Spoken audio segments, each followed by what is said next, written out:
Asia as such, but also specifically India.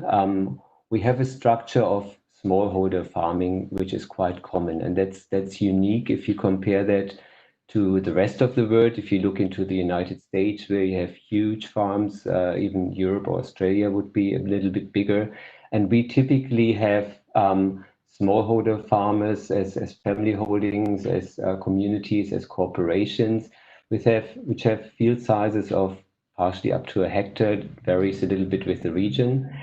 And quite commonly, this is still lacking, those production systems are lacking efficiency and efficacy, and will have farmers on there who not always have the means to apply optimum and hence lose part of their harvest. And I think we've estimated that the efficiency potential you can get out of smallholder farmers in having just more precise applications, less wasteful applications, more sustainable ones, where you don't spend too much of your compound spraying the sky or the surrounding environment.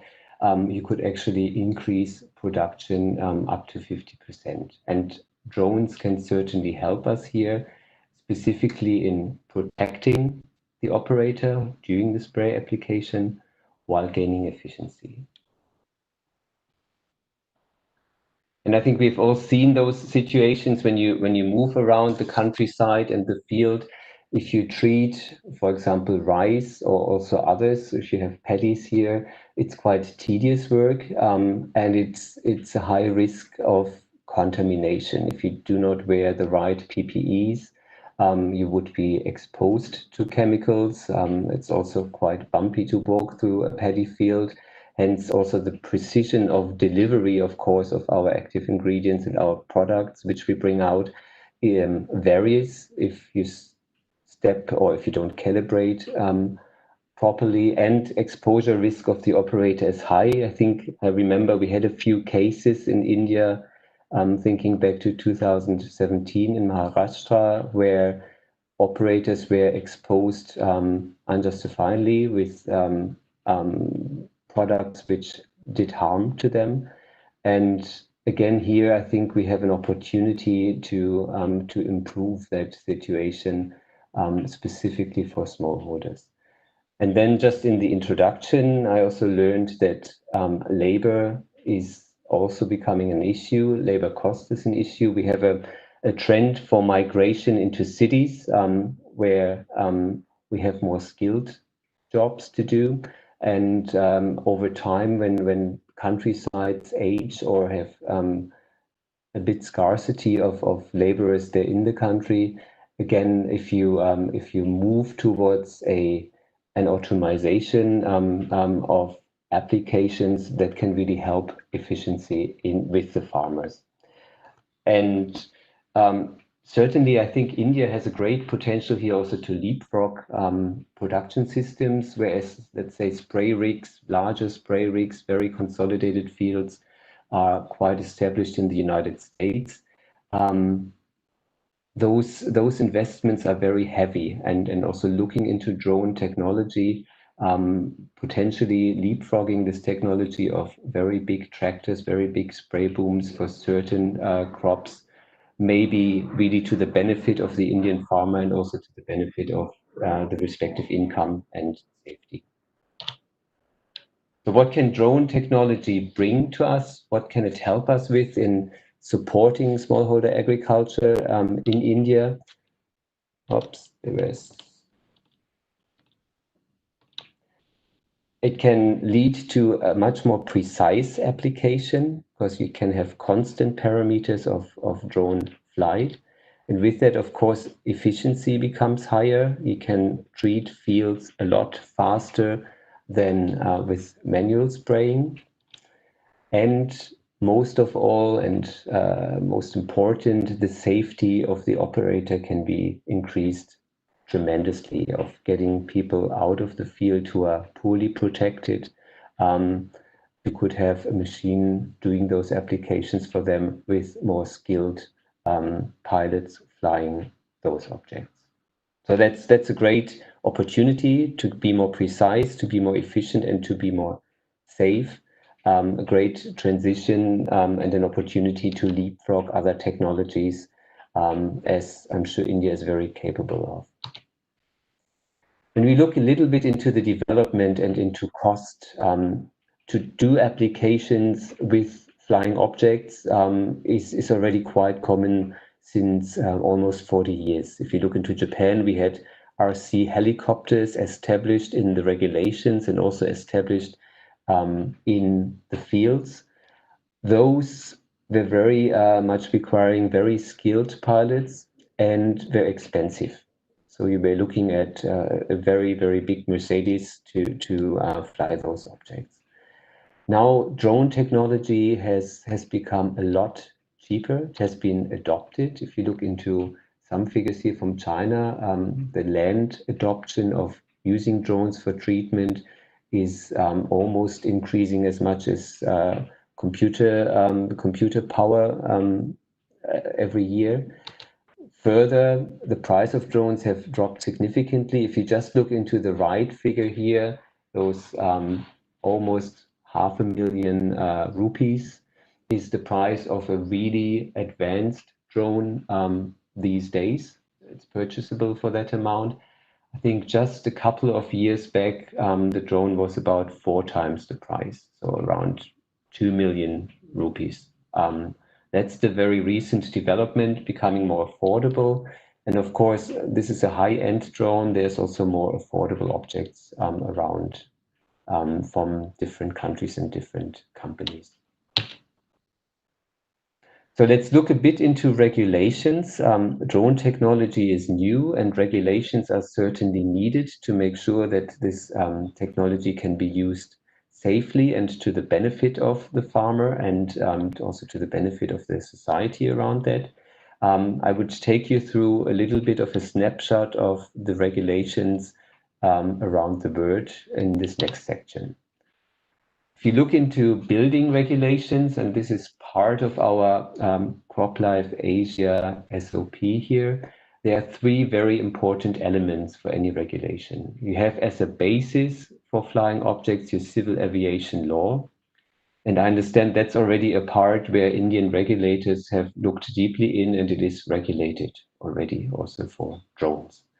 And then uttermost important is an SOP, a standard operating procedure, to ensure that the physical operation of the drone is conducted safely. And that's for spray operations for once, but that's also for any aerial photography or surveillance of drones.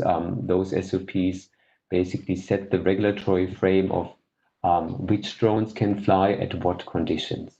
And of course, for spray operations, this is also very important as it sets the boundary conditions of flight height and flight speed, which then has an influence on number 3. So that's the permission to spray, the permission to use agricultural products with drones, which are safe if you use them with trained pilots in the frame of the SOP, which again the government can set.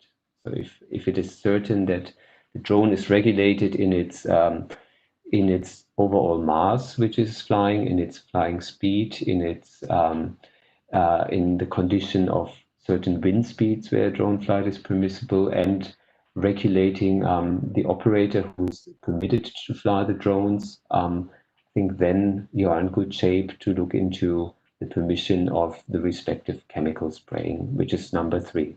So to recap, 3 very important components: civil aviation, SOP, and the permit for applying pesticides. And I've taken those 3 topics when you look into this table and provide you a snapshot of Asian regulations, of where we have respective regulations in place which permit drones. So if you look in the left column, this is your civil aviation law, number 1. If you look into the middle column, this is your SOP, your operations. And where it says spray, this would be your number 3, where spray application is permitted. And if every tick is green, the country has a full-fledged regulation in place which permits the use of drones for agricultural products on a daily basis. And you would see this here for 3 countries in Asia Pacific currently. Japan here is our clear role model. Japan had a proper regulation in place already since more than 30 years, regulating initially the RC helicopters, and they have extended and deregulated last year to permit the use of drones, in the sense that registered products have minimal additional data requirements to be able to be used in drones. Japan specifically deregulated to enable that technology.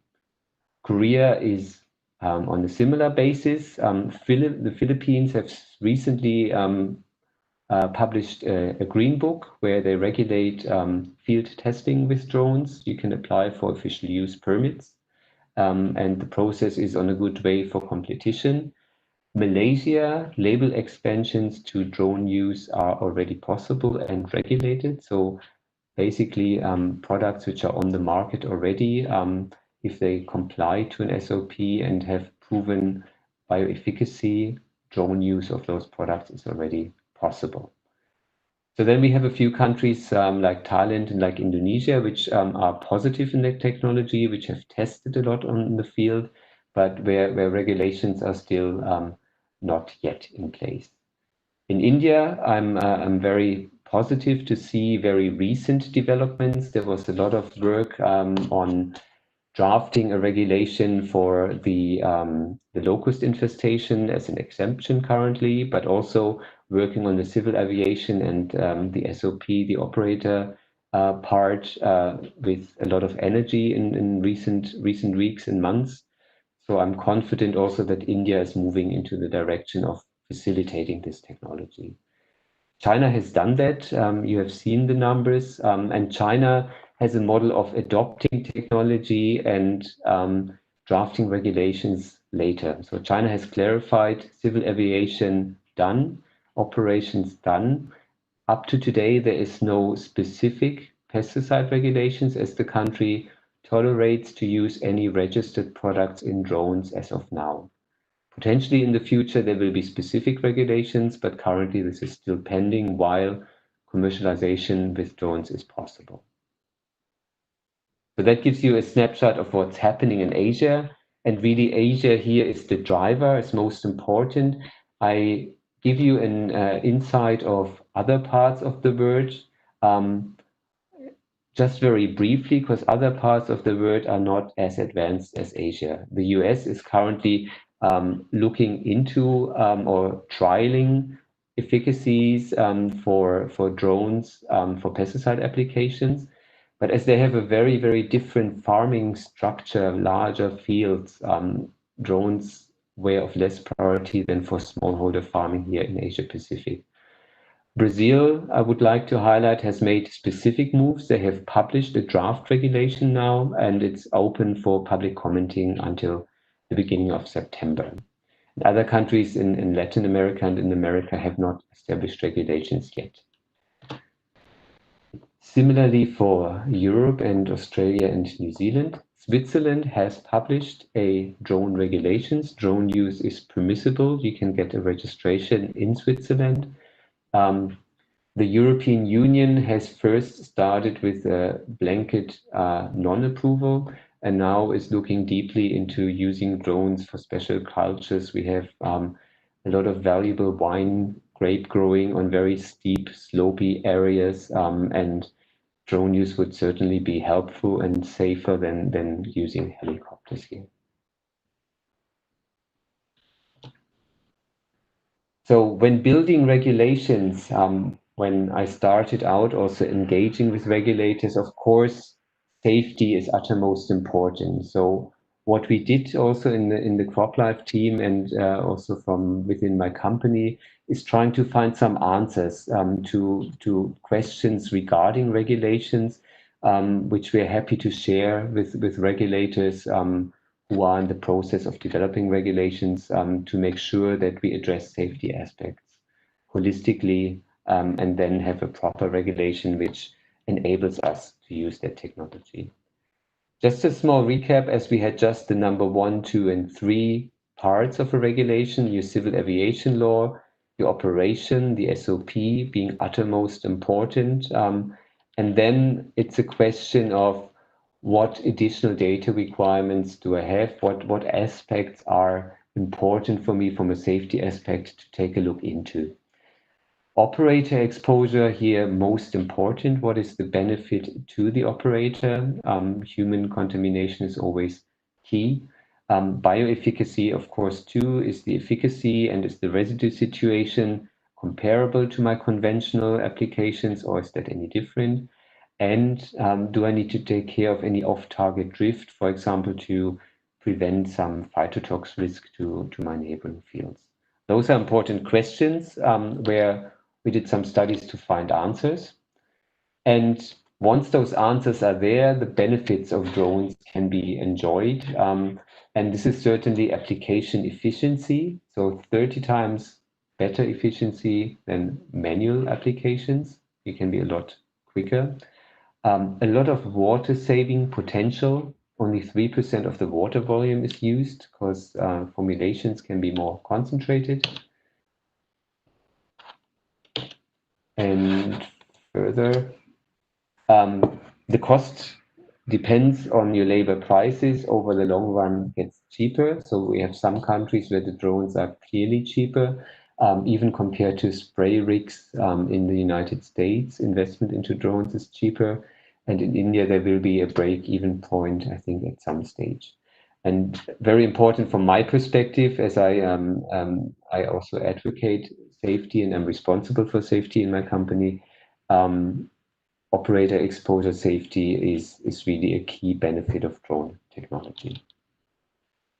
So by driving regulations, framing the right regulations, focusing on SOP, on civil aviation, and looking into the data, we can enjoy the benefit of using drones in agriculture.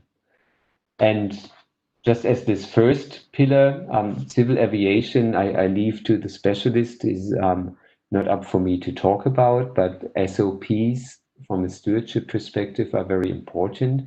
And I would like to simply point you to CropLife Asia's standard operating procedure, which was a first draft to put the most important frame for drone use into a paper that's available. And I believe there's also a discussion paper which is being put together by CropLife India and which may be shared later in this conference today.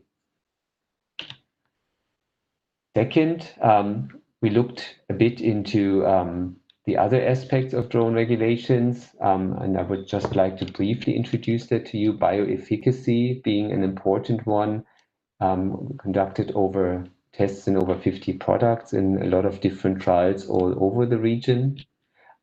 Tested operator safety specifically in a state-of-the-art operator exposure study. Tested the dietary safety aspects to check does residues which you have in your crops compare to your conventional application. And of course also looked into drift, doing a full-scale drift trial to see if there's any undue harm due to drift. And I would simply introduce the different spray modes and then share a few results with you. Certainly, if we look into standard applications with drones, it's spray applications. So you would have your fixed nozzles or drift-reducing nozzle or variable nozzles, as you see here.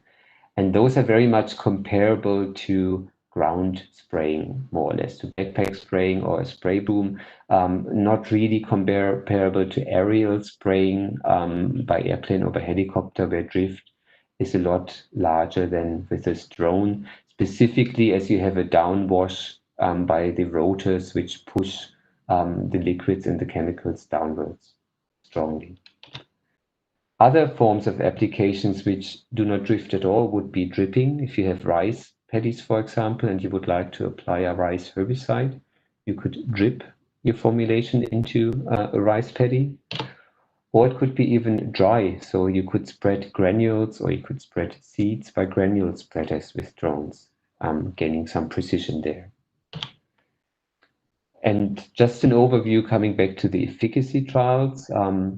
As mentioned, we tested more than 50 products. And if you look to the right, the good news was that products off the shelf, so those are not special products, the large majority of those products were fine for application with drones. They showed efficacy. Very few did not work. There were some SL formulations which did not work. And there were some formulations, like some WPs, which needed additional measures, for example, a mesh in the tank to avoid clogging of the nozzles. But the majority of available formulations on the market was compatible with drones. Coming to yes? Dr. Okay, sorry to interject. Could I request, in the interest of time, if you could speeden up a bit? You could, of course. Then let me just simply jump to the results of the safety trials. So if you look into bioefficacy, I just mentioned that you have most of the products are efficacious. If you look into operator safety, there was a very clear picture that the drone, if you benchmark that compared to a conventional sprayer, is up to 100 times, at least up to 100 times safer, less operator exposure. If you looked into residues, they were absolutely comparable to conventional spray, as in the end, the gram active ingredient per hectare which you spray is the same, even if the concentration of your formulation is different. Spray drift depends very much on your boundary conditions, so setting them right in your SOP, in your guidance, is important, wind speed, flight speed, and so on. And then they are comparable to a boom sprayer rather than an airplane or a helicopter. Let me jump to the mother regulations. If you wrap up regulations in our region, Japan is the country which has been most advanced. They have 30 years of data set on residues and efficacy trials. And let me just also, for the sake of time, jump to the conclusion there. Japan deregulated recently and concluded that if products are registered already in your country and have done residue and efficacy trials, there will be no more need to repeat them by drones, as results are usually comparable. What is important is to check for phytotoxicity, as the concentration of the formulation will be different. So that just highlight the most advanced regulations in the world currently is Japan, and that gives a very good reference here. So for the sake of time, let me wrap up. We have taken a view on regulations, we have taken a view on safety, on data, and I believe India is already on a good way to establish regulations very soon with the very recent developments. And that would bring us into the position to enjoy the benefits of drones for specifically smallholder farming in South Asia, in India, conserving water, conserving costs, being a lot more efficient and efficacious, and having the potential for labor saving if future migration to the city is ongoing, while certainly being a great benefit of protecting the operator for safety reasons. And with that, I would very much like to thank you for the invitation today and thank you for your kind attention. Would be open to questions, and if time permits, could also show a brief video. I leave that to the organizers. Thank you. Thank you, Dr. Okay. That indeed was very comprehensive, and you just juxtaposed a lot of regulation across Asia and what is permitted where in which country. And I'm sure the audience has benefited greatly out of your presentation. Now, moving forward, as was mentioned earlier, CropLife India and FICCI have jointly come out with a technical discussion paper on drone usage for agrochemical spraying. So, in order to release that paper today, may I request Dr. S.K. Malhotra, Agriculture Commissioner and Chairman, Registration Committee, Ministry of Agriculture, and Ms. Shomita Biswas, Joint Secretary, Ministry of Agriculture, Shri Ambar Dubey, Joint Secretary, Ministry of Civil Aviation, and Dr. K. Alak Sundaram, Deputy Director General, ICAR, to kindly unveil that paper. That's a discussion paper which we have come out with, and request you to please switch on your videos and maybe hold that paper in your hand. So, Ms. Shamita Biswas, could I request you also to please switch on your video and hold that report? So, this is the discussion paper which we have come out with based on the inputs which we received today and the discussion which happened. We will come out with a detailed report later on and submit to the regulators and the respective government departments and ministries. So we have put it on the screen for the benefit of audience.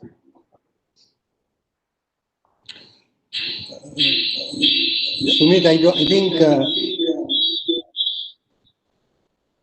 I think Dr. Malhotra is not yet joined. So if we can make another request to Madam Somita Biswas and Dr. Alagasundaram, they are both there. You can unmute yourselves, Madam Biswas and Dr. Alagasundaram, and put your camera on. Yeah, I have unmuted, but I don't have a copy of the paper on my hand because I don't have a copy. Okay.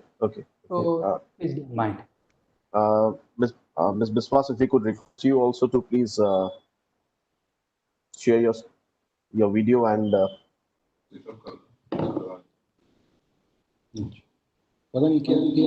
can't speak. Okay.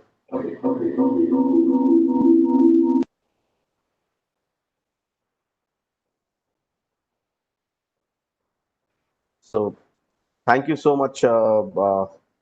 Thank you, Shri Ambar Dubey, for kindly unveiling this. And now moving forward, we have the next topic is importance of drone technology in India. And I request Mr. Rajan Luthra, who is the chairman of FICCI Drones Committee, to make a brief presentation on this. Mr. Luthra, over to you. Thank you, Sumit. Thank you, Asatara and Dr. Ak. I'm not able to present my screen, Sumit. Can you just have the screen being shared, my presentation being shared, please? Sure. I'll So as we have seen, okay, Sumit, I'm doing that right now. Okay. Just confirm to me once we are sharing this. Yeah, it is there, Rajan. Please go ahead.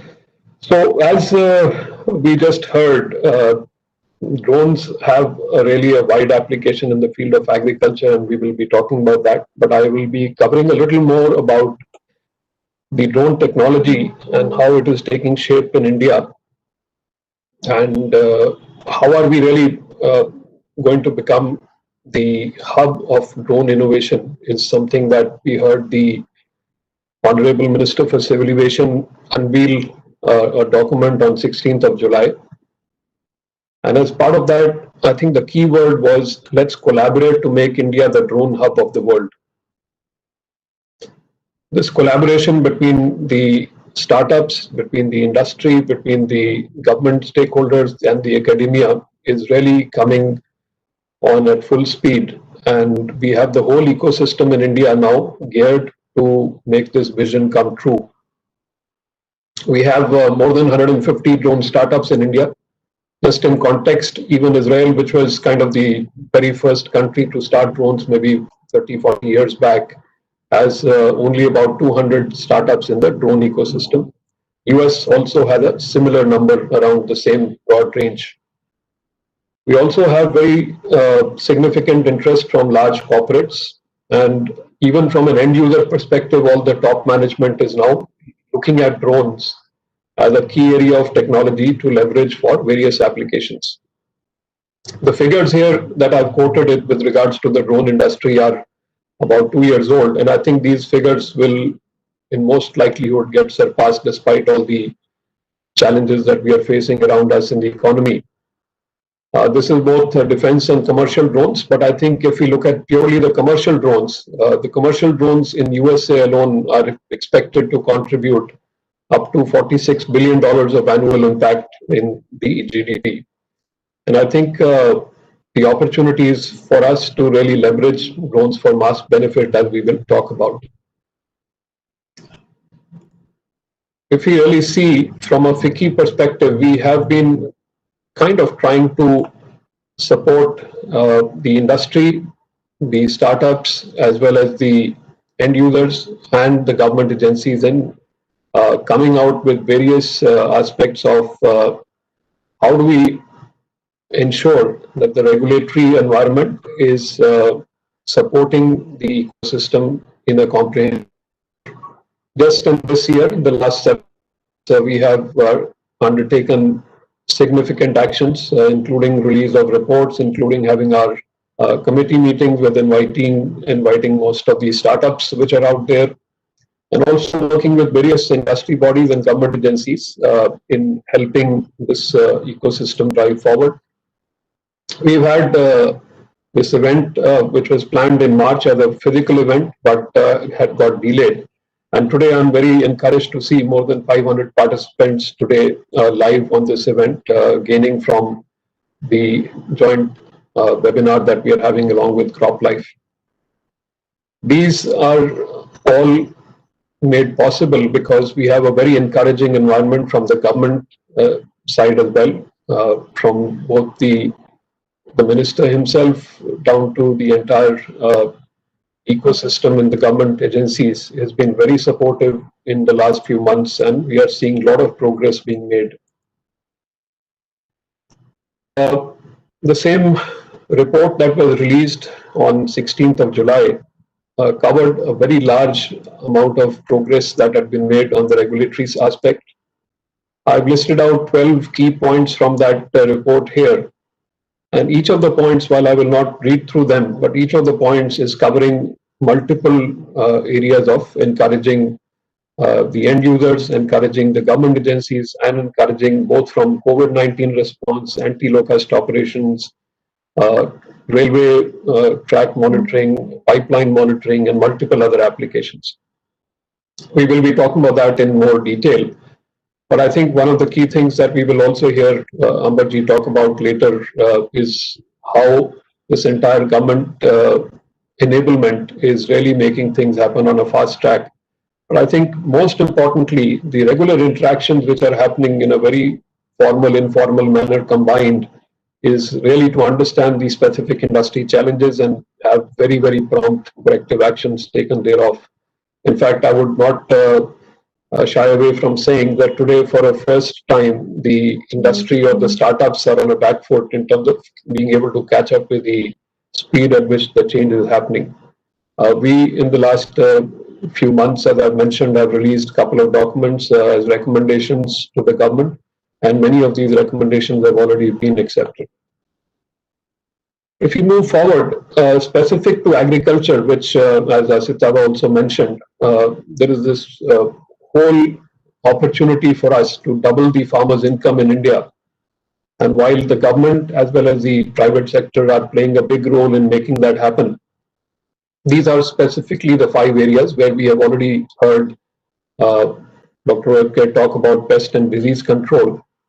But I think multiple other areas are also there for soil and field assessment, for crop health monitoring and yield estimation, for insurance surveys, for planting seeds and trees.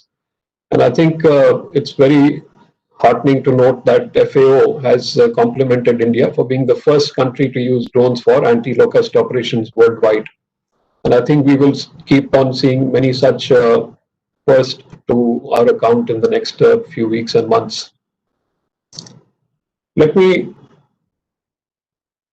go a little more on what are the real applications for drones and which are the applications for drones which are really making a big difference to not only the agriculture industry, but pretty much all these sectors. We have obviously seen the armed forces using drones for a very long time for multiple areas. The inspections or monitoring being carried out, surveys and mapping being done, surveillance or response, as well as the photo videography being done.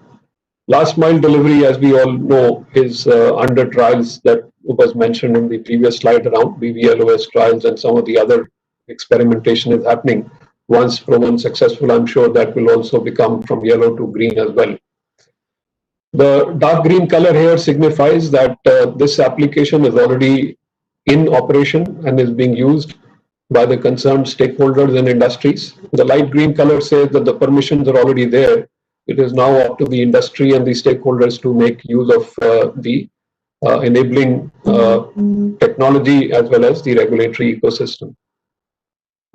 It is not surprising that we have a very significant set of top leaders now paying attention to this space, because the application of drones is covering all the 38 applications that we have marked on this single page, just showing the enormity of the opportunity. Each of these lines is actually a full-fledged opportunity for us to look at the use of drones. In parallel, we are also working jointly with the government stakeholders to also look at the potential risk from drones and the threat from rogue drones and how to counter that as well. These are just a glimpse of how drone technology is being already leveraged, and I'm sure in the next few years we'll see a significant rise in the number of use cases that will get discovered and implemented, like the one we spoke about. With that, let me just end my talk here, and we can take up some of the questions offline later. Thank you.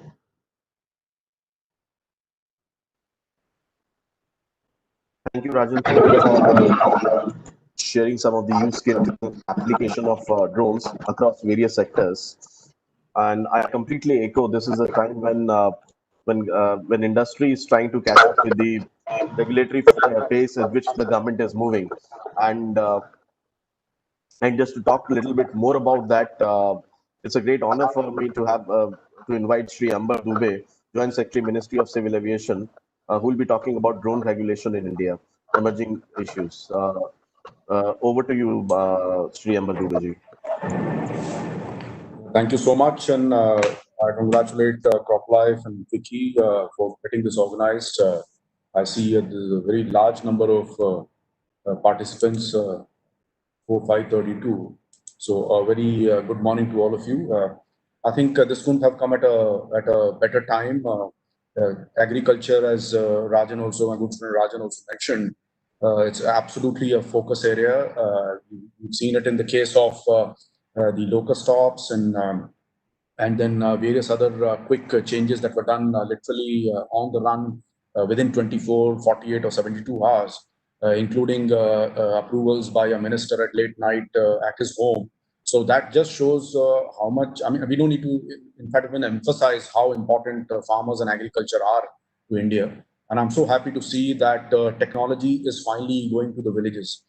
Because the general tendency is that money and talent and technology only favors the rich and the famous and the ones in the big cities like us. And it's I get so heartened to see very, very big companies and very sharp youngsters from some of our best colleges, okay, actually working on solutions for the farmers and coming up with these wonderful products. I mean, it's, as an engineer for me, an engineer and a finance man for me, it's so exciting to be as part of this revolution. Of course, our role is more of a facilitator. We are bystanders and facilitators and not the doers. The real doers are those who are there on the screen right now.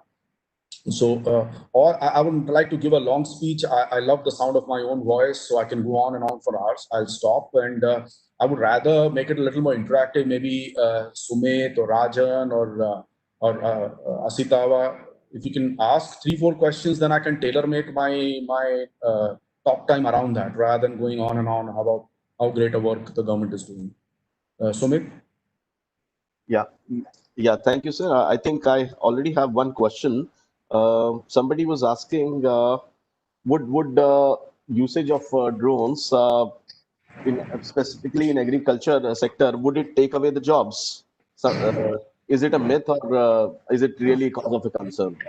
Yeah, let me be very blunt. Yeah, फालतू के सवाल नहीं पूछने का. Don't waste my time. Don't waste your time. Let's move on to the next question. Okay. So, can I to send one more question? Is there any question? I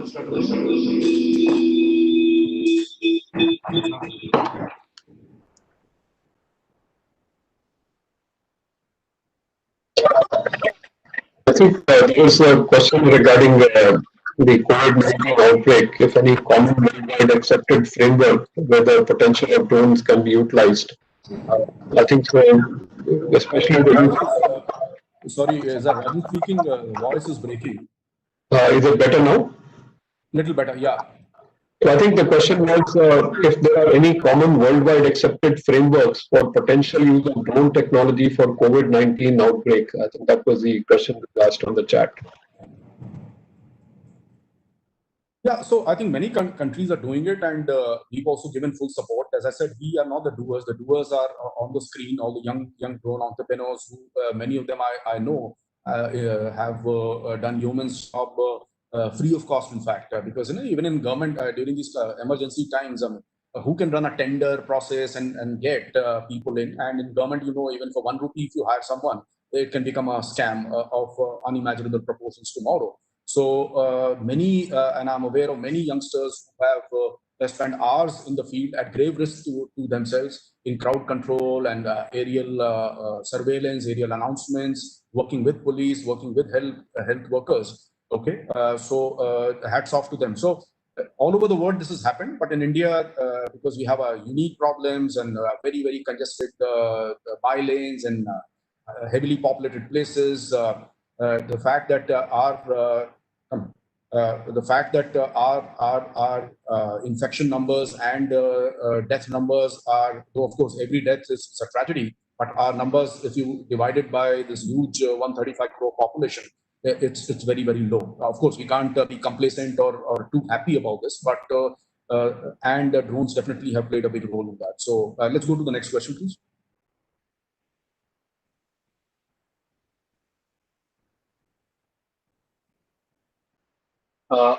Amber, I have a question. Ankit here from Idea Forge. Amber, what are some of the concerns that you believe will have to be addressed comprehensively before spraying for agricultural uses using drones becomes a commercial norm? Right. Yeah, that's a good question. So, see, at this moment, we are supporting all government agencies. So there are thousands and thousands of government agencies. Okay. All we are requesting is, like the other day also, another large corporate came and said, "Humko permit kar do," and all that, and we'll maintain all safety norms, etc., and SOPs. And we said, yeah, we fully believe you. The fact is, see, as a government, we have to be equal to all. Now, how do I distinguish between one party versus another? Okay, because even a large company can be reckless or just do something, and something, when it goes wrong, they can always say sorry. And then even if you penalize them, they can get some of the top lawyers to protect them. And do you think we have time now to serve the country? Or should we now go into a long court case and spend your money? Whatever money, every rupee I spend is basically your money, taxpayers' money.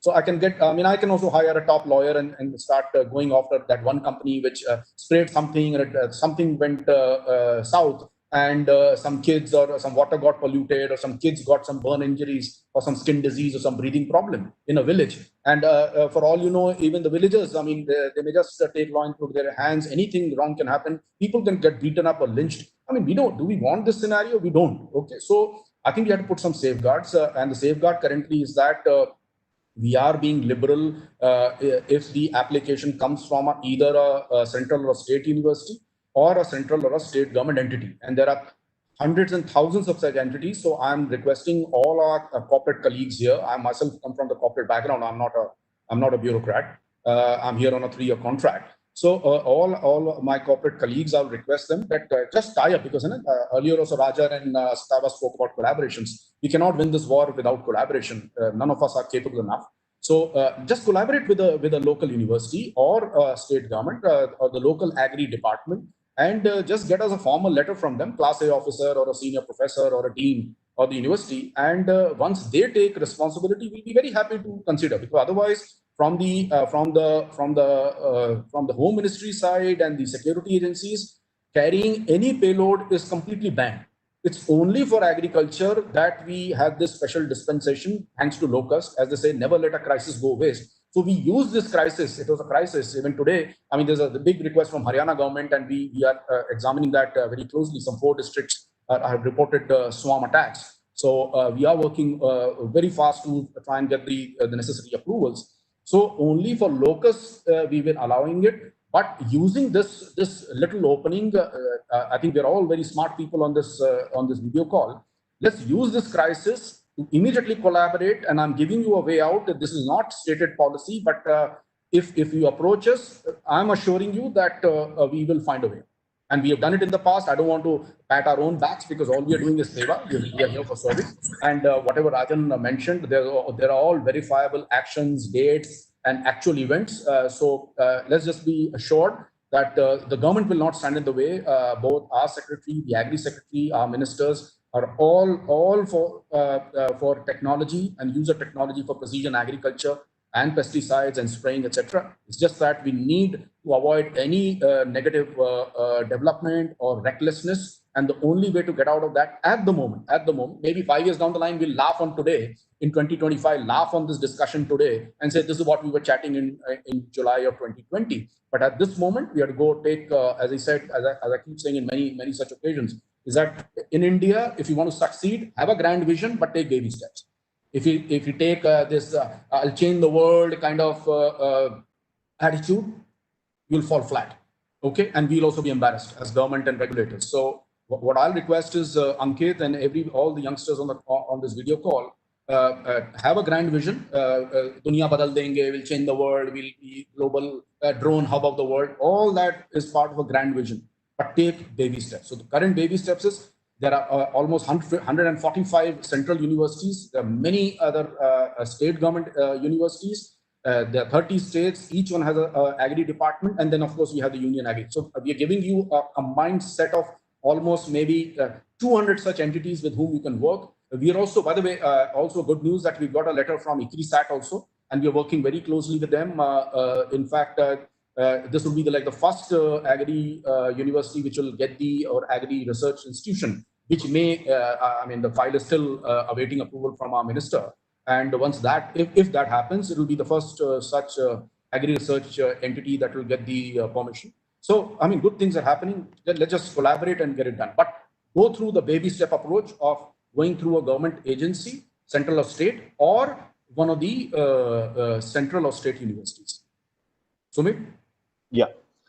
So there is another question. Is if I'm an Indian farmer, can I buy drone and use for agrochemical spraying in the field? If it is possible, that is the registration and approval I need to get from the government.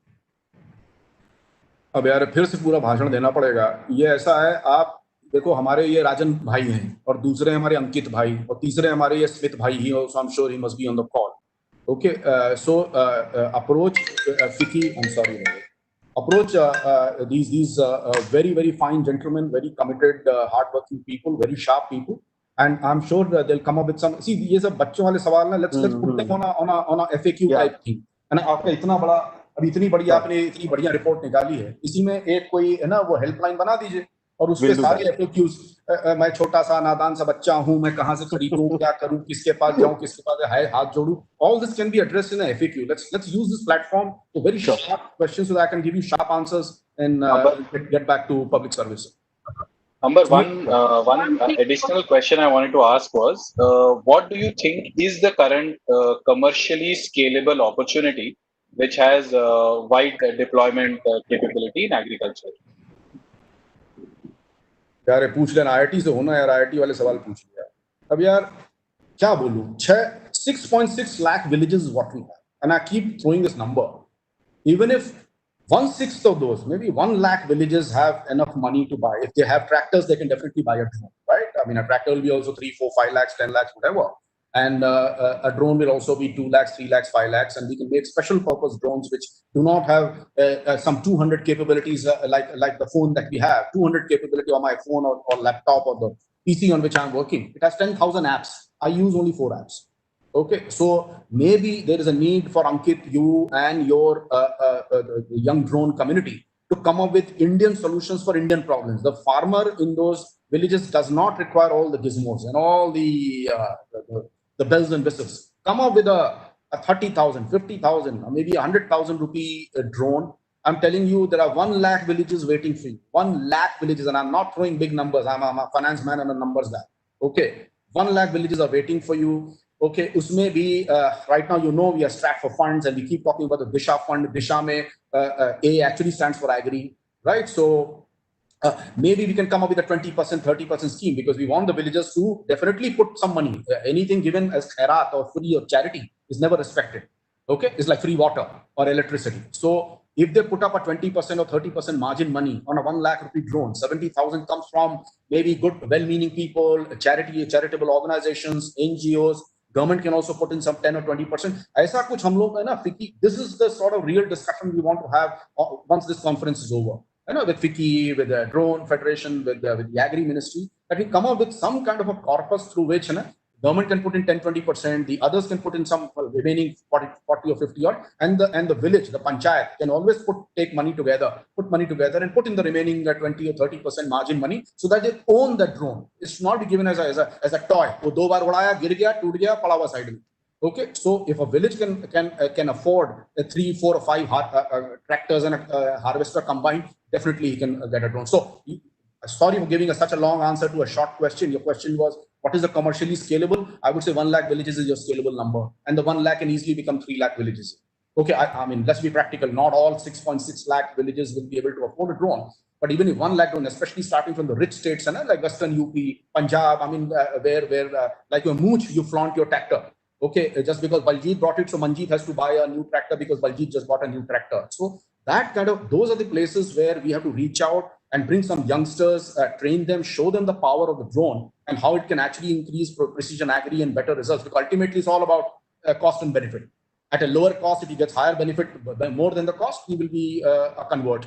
Once he converts, if a few villages in Haryana, Punjab, or South or Western UP get converted because they have money to flaunt, okay, then I think it's scalable on its own, because villagers also have their own WhatsApp. Let's not forget, they also have their own social media. Ankit? A quick question, Mr. Ambar, is since there is a continuous engagement and synergy between Ministry of Agriculture and Ministry of... Introduce Kadi, ma'am. Aapka shubh naam kya hai? Good morning, sir. My name is Sangeeta. I am from Crop Life Secretariat. I mean, I belong to Bayer Crop Sciences. Can you hear? Hello? जी, बताइए. Sir, Ministry of Agriculture or Ministry of Civil Aviation are major partners in engagement and synergies. और आपने अभी इतना definitely lot of context दिया भी है.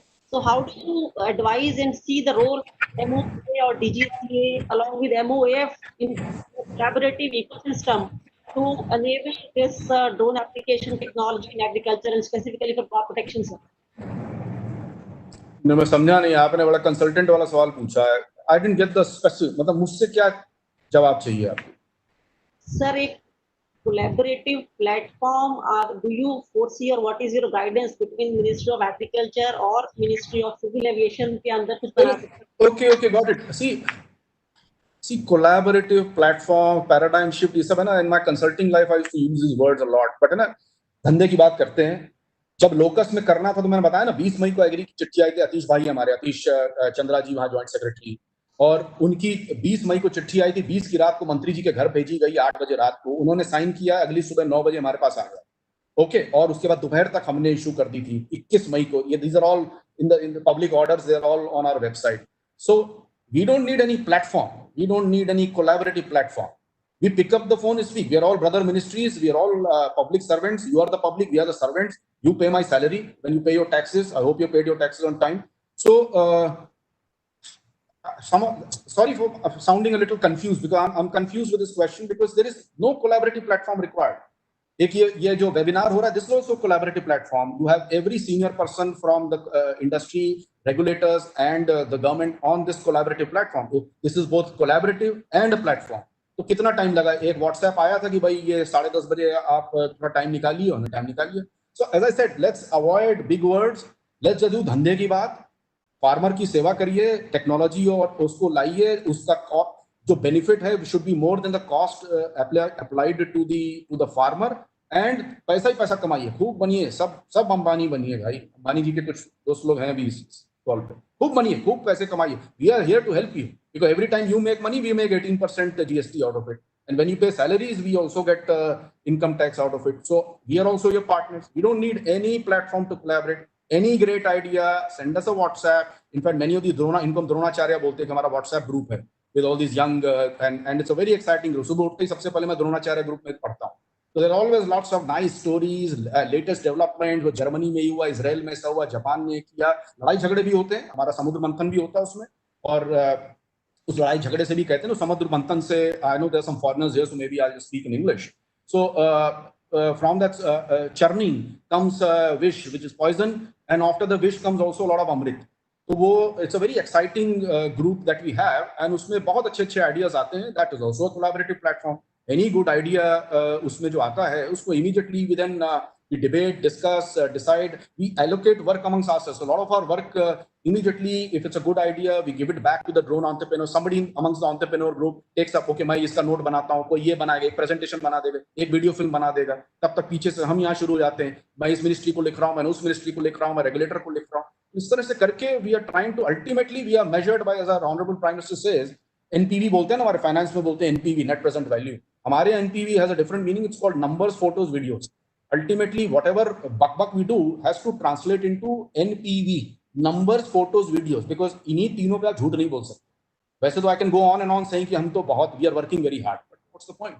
End of the day, any hard work we do, okay, has to convert into numbers, photos, and videos. That's why if you notice, many of the ministry ke websites also converting into dashboards.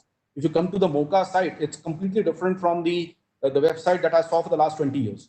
Okay, it is only numbers, numbers, numbers. In fact, we are getting hammered by the minister's office to add more numbers. And these are real-time numbers. These are not April, May, June key stories. These are all as of yesterday.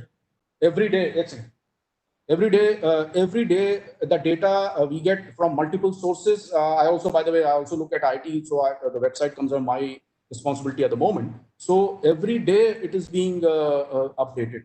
So cutting a long story short, let's all as a group focus only on numbers, photos, videos. Because इन्हीं तीन पे you can't lie on these things. I can talk a lot about how much hard work we put in. Okay, next question, please. Have I run out of time? Because how many questions more can we take? I don't want to eat into others' top time. Can I request to send your question in the chat so that I can raise it to Shri Dubey?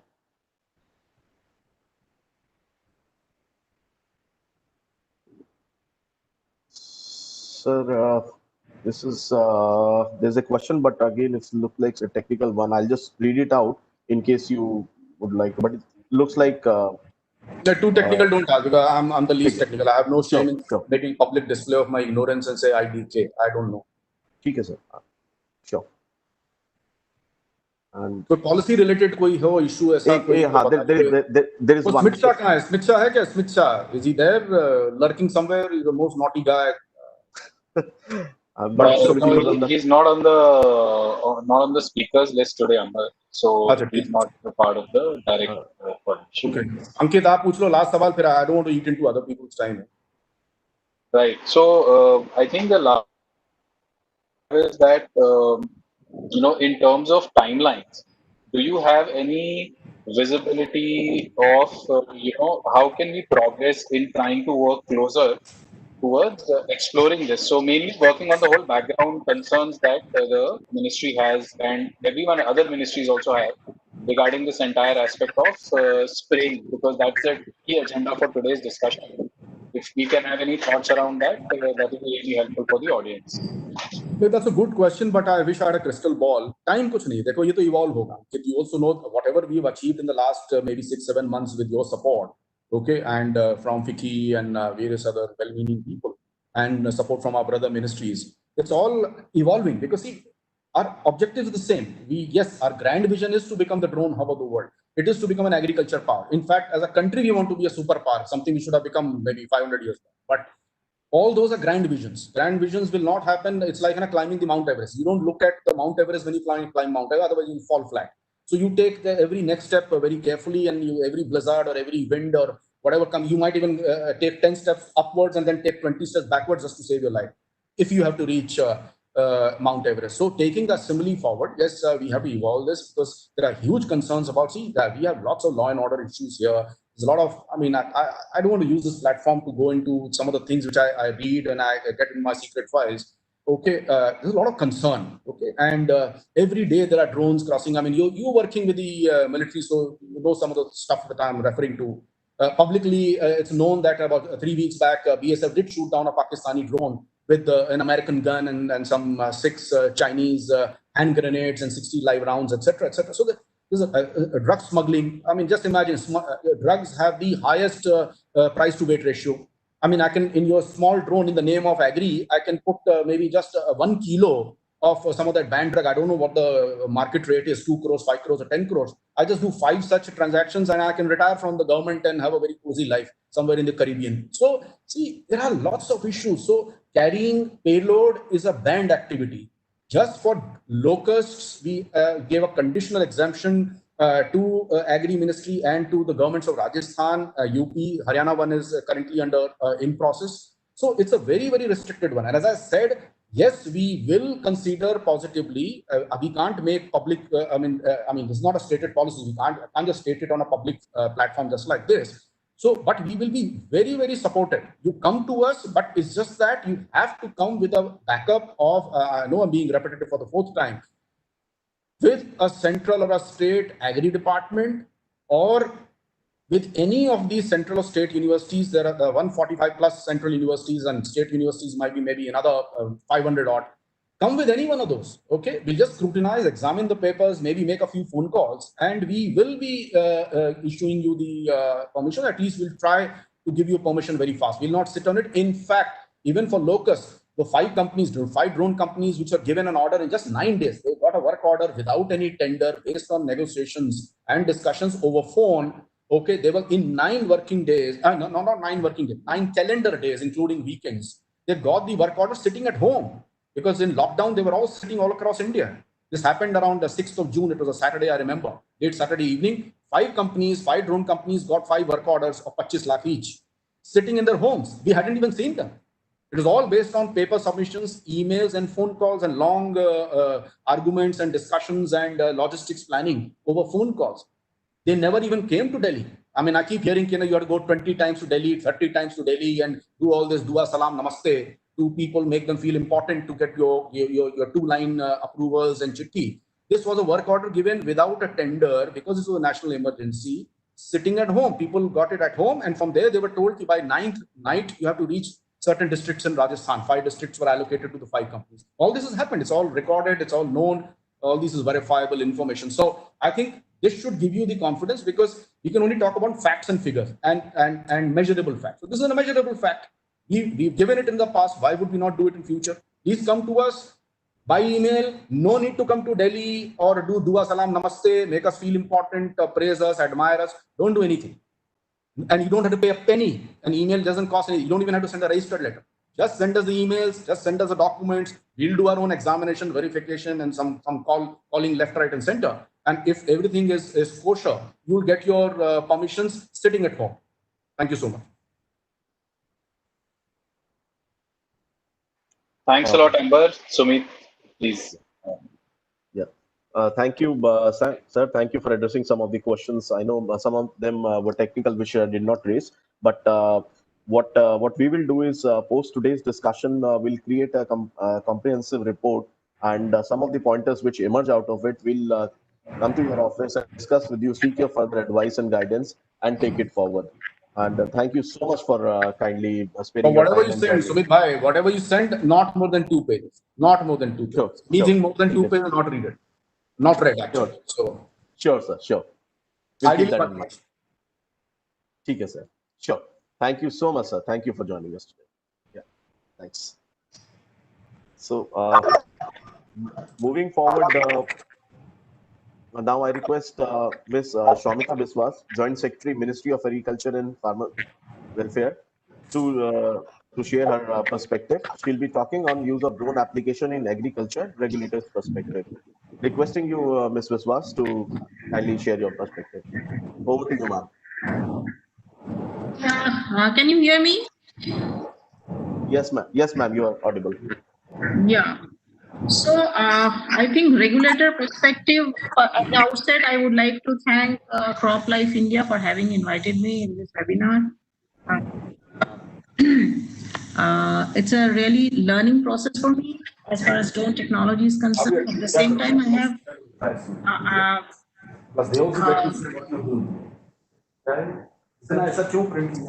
there is some background conversation going on. Can I request everybody to please put their mic on mute? Requesting everybody to put their microphone on mute, please.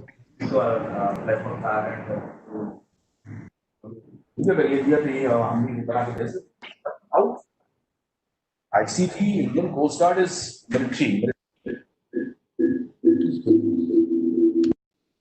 Can you please put your microphone all on mute, please? I think it is Mr. Dubey's one which is coming out with the voice. Oh, okay. It's muted now. It's muted now. Sure. Ma'am, please go ahead. Yeah. So so regulator's perspective, the subject has been assigned to me.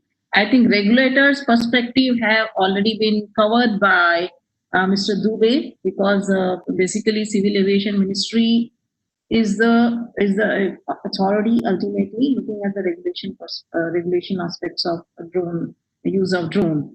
I would be basically sharing my own thought process as to how and we can sort of leverage this technology for agriculture sector per se. And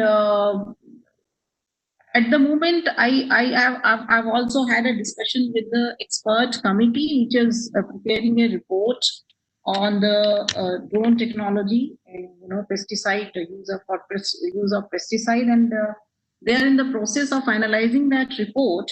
And so therefore, this is one aspect of agriculture where drone can be used. But what I feel is that this technology, yes, it is being used in other sectors, whereas as far as agriculture is concerned, as rightly pointed out by Mr. Dubey, this has been with special permission. This has been used for control of locust, and so we needed a special permission for that, because the issue was so critical, and rightly this technology came in our rescue, and we could control that problem last year.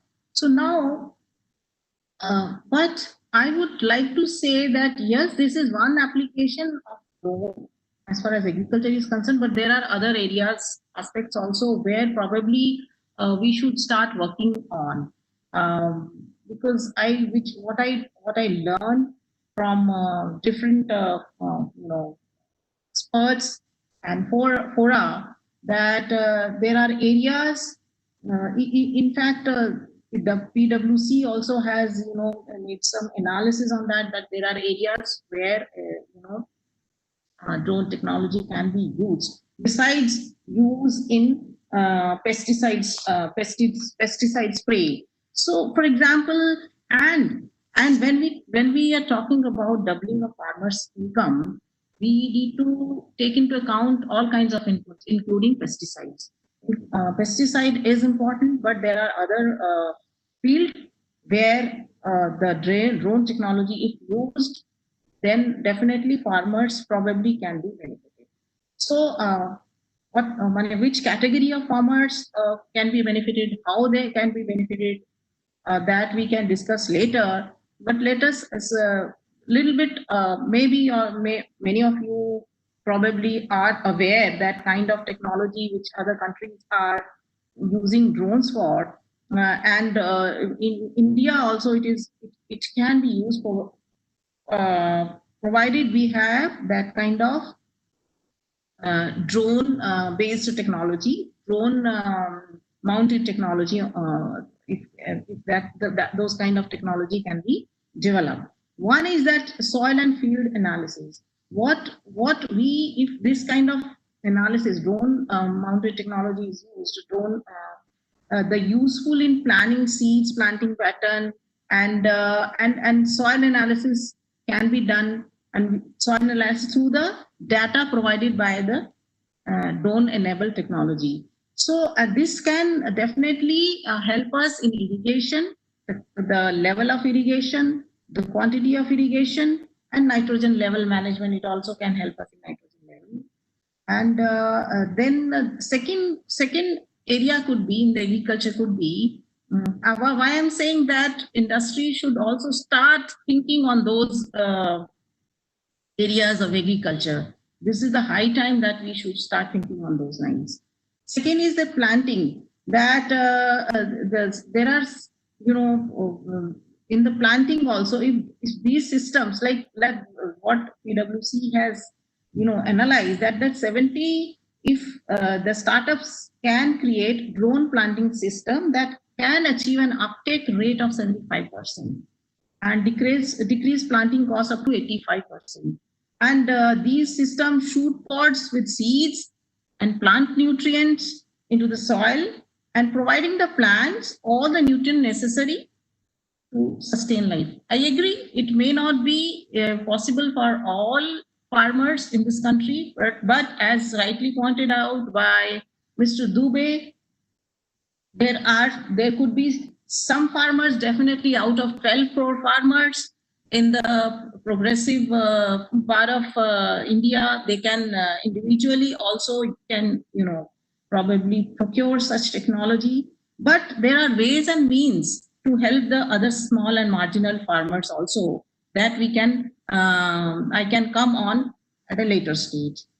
Then crop spraying, we are already, into this. We are sort of spraying pesticides, locust control we have used, and we can further use this technology for other crops also, and for other insect pests also. But for that we need, a really very high level of security and safety system, installed in the entire process, so that what happens generally in such when we use drone technology for pesticide application, even if we say have 100 stories, positive stories on this, that it is being used successfully, but one negative story will be remembered all the time, not the 99 positive stories. So therefore we need to be really very careful when we propagate this technology across the board. So it is very important.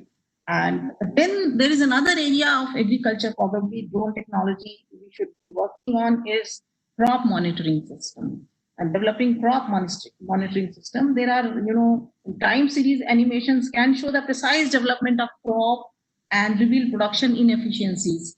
Then irrigation. See now, there are in our country, there are areas where dry land farming is going on, or rainfed area are there, where and water table is going down and down. That is also a fact of the matter. So therefore, use of drone technology in efficient irrigation can help the farmer. At the same time, crop health is another area where this technology can be used. And if crop health is assessed at the right time by the farmer, a speedy response can save an entire crop of farmer with the help of drones. So these are the couple of things which I thought I would be flagging. Maybe many of you are already aware, but I think we need to start working on these aspects of agriculture also, if at all we want to help the farmers of this country. And again, the safety security issue must be addressed first. Then only probably we should be going in for the popularization of this technology. Because I also learned that most drones are imported, and we have this import restriction also. on this, and therefore on that count also we need to think, and I would like to call upon this industry body that how we can develop an indigenous technology, particularly in the agriculture sector, wherein these kinds of drone enabled technology can be used for increasing the productivity and production of crop. So then another area which is very, very important in my opinion is that probably we may have in future a very safe and secure drones. However, the capacity building of all the stakeholders down the line, including farmers and including the drone, the operators, pilots, orientation of the entire, people who are involved in this entire process, they should also be oriented. Their capacities should be built, and rigorous training program should be given so that if accidents can be avoided completely. And probably a hybrid model also can be another way to think on use of this technology. Hybrid model is partly unmanned drones, and partly at the field level some kind of technology where absolute unmanned vehicles are not feasible. In such area we can sort of think of hybrid model also. Now coming to the issue of small and marginal farmers. Big farmers, yes, if the technology is proved to be safe and secure and proved to be really efficient, the bigger farmers probably would come forward, provided the industry can showcase their product in an appropriate way to them. But when we come to small and marginal farmers, and in our country, almost 80% of our farmers are small and marginal. So what I'm trying to say, once this technology is foolproof, we can then have this particular thing also in a way of custom hiring concept we can develop in drones also. We have a scheme already wherein we are supporting small and marginal farmers through custom hiring centers under some mission on mechanization and technology in agriculture. So there we are basically helping the farmers. Very rightly pointed out by Dubey, कुछ भी free का होता है तो उसको respect नहीं किया जाता है. So therefore, in our scheme also, 40% share comes from the farmer, and rest comes from the government. So this is a kind of thing. So once this technology, is proved to be really foolproof, then the stage will come wherein we would like to include this particular technology in our spam scheme also, in our so that we can help the small and marginal farmers through custom hiring centers. Another area probably should be that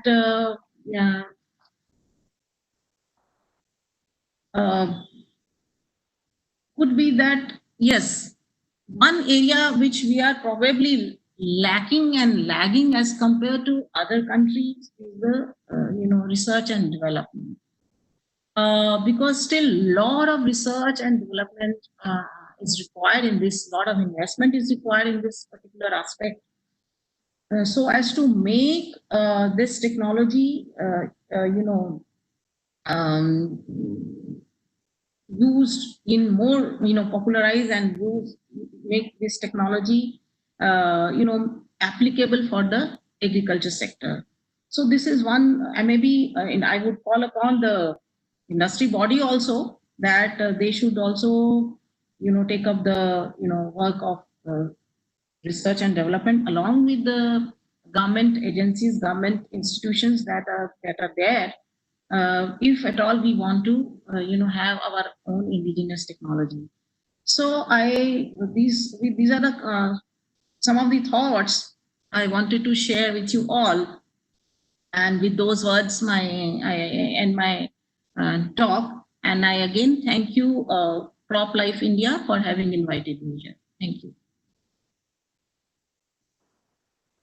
Thank you, ma'am. Thank you so much for sharing your perspective. I think you highlighted very important aspect. One is of R&D and investments in this sector. R&D is essential. I mean, for a nascent sector to develop, a lot of research needs to go into it, and which definitely needs investment.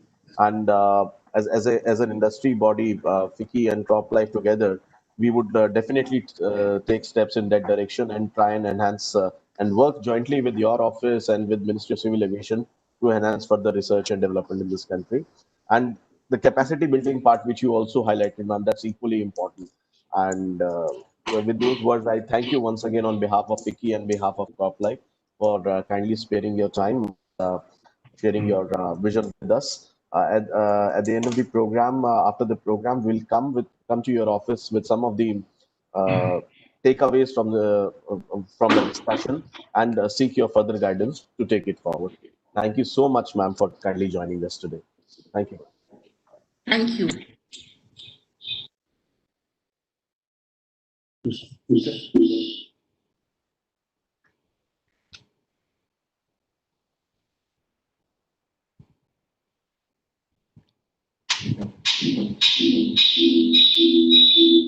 Mic बंद करो थोड़ा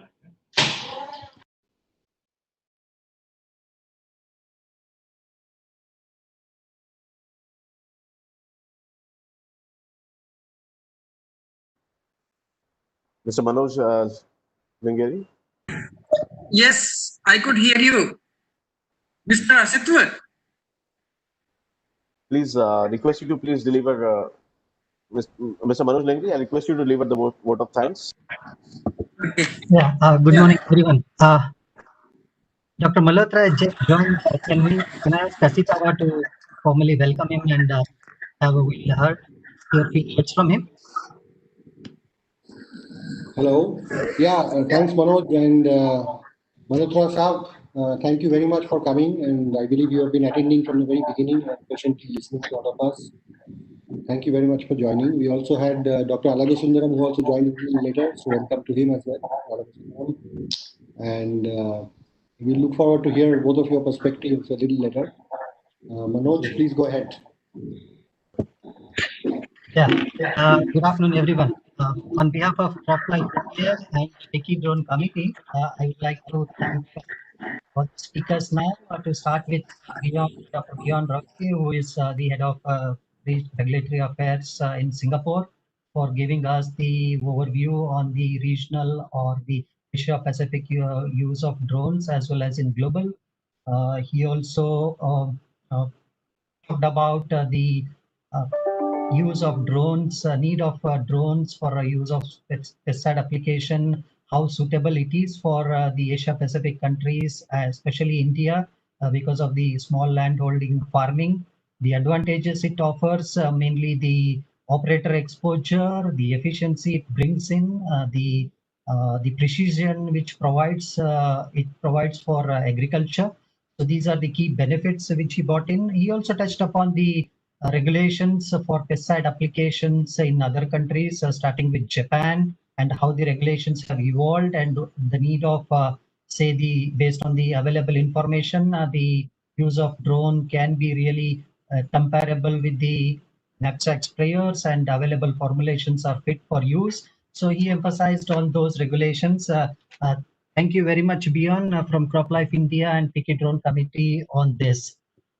Then Ms. Rajan Luthra, FICCI Drone Committee Chairman. Thank you very much for providing the insights into the drone use applications in agriculture. He talked about its use in more than 38 sectors in agriculture, and also about the speed in which the government has brought in the regulations in consultative mode with the various stakeholders.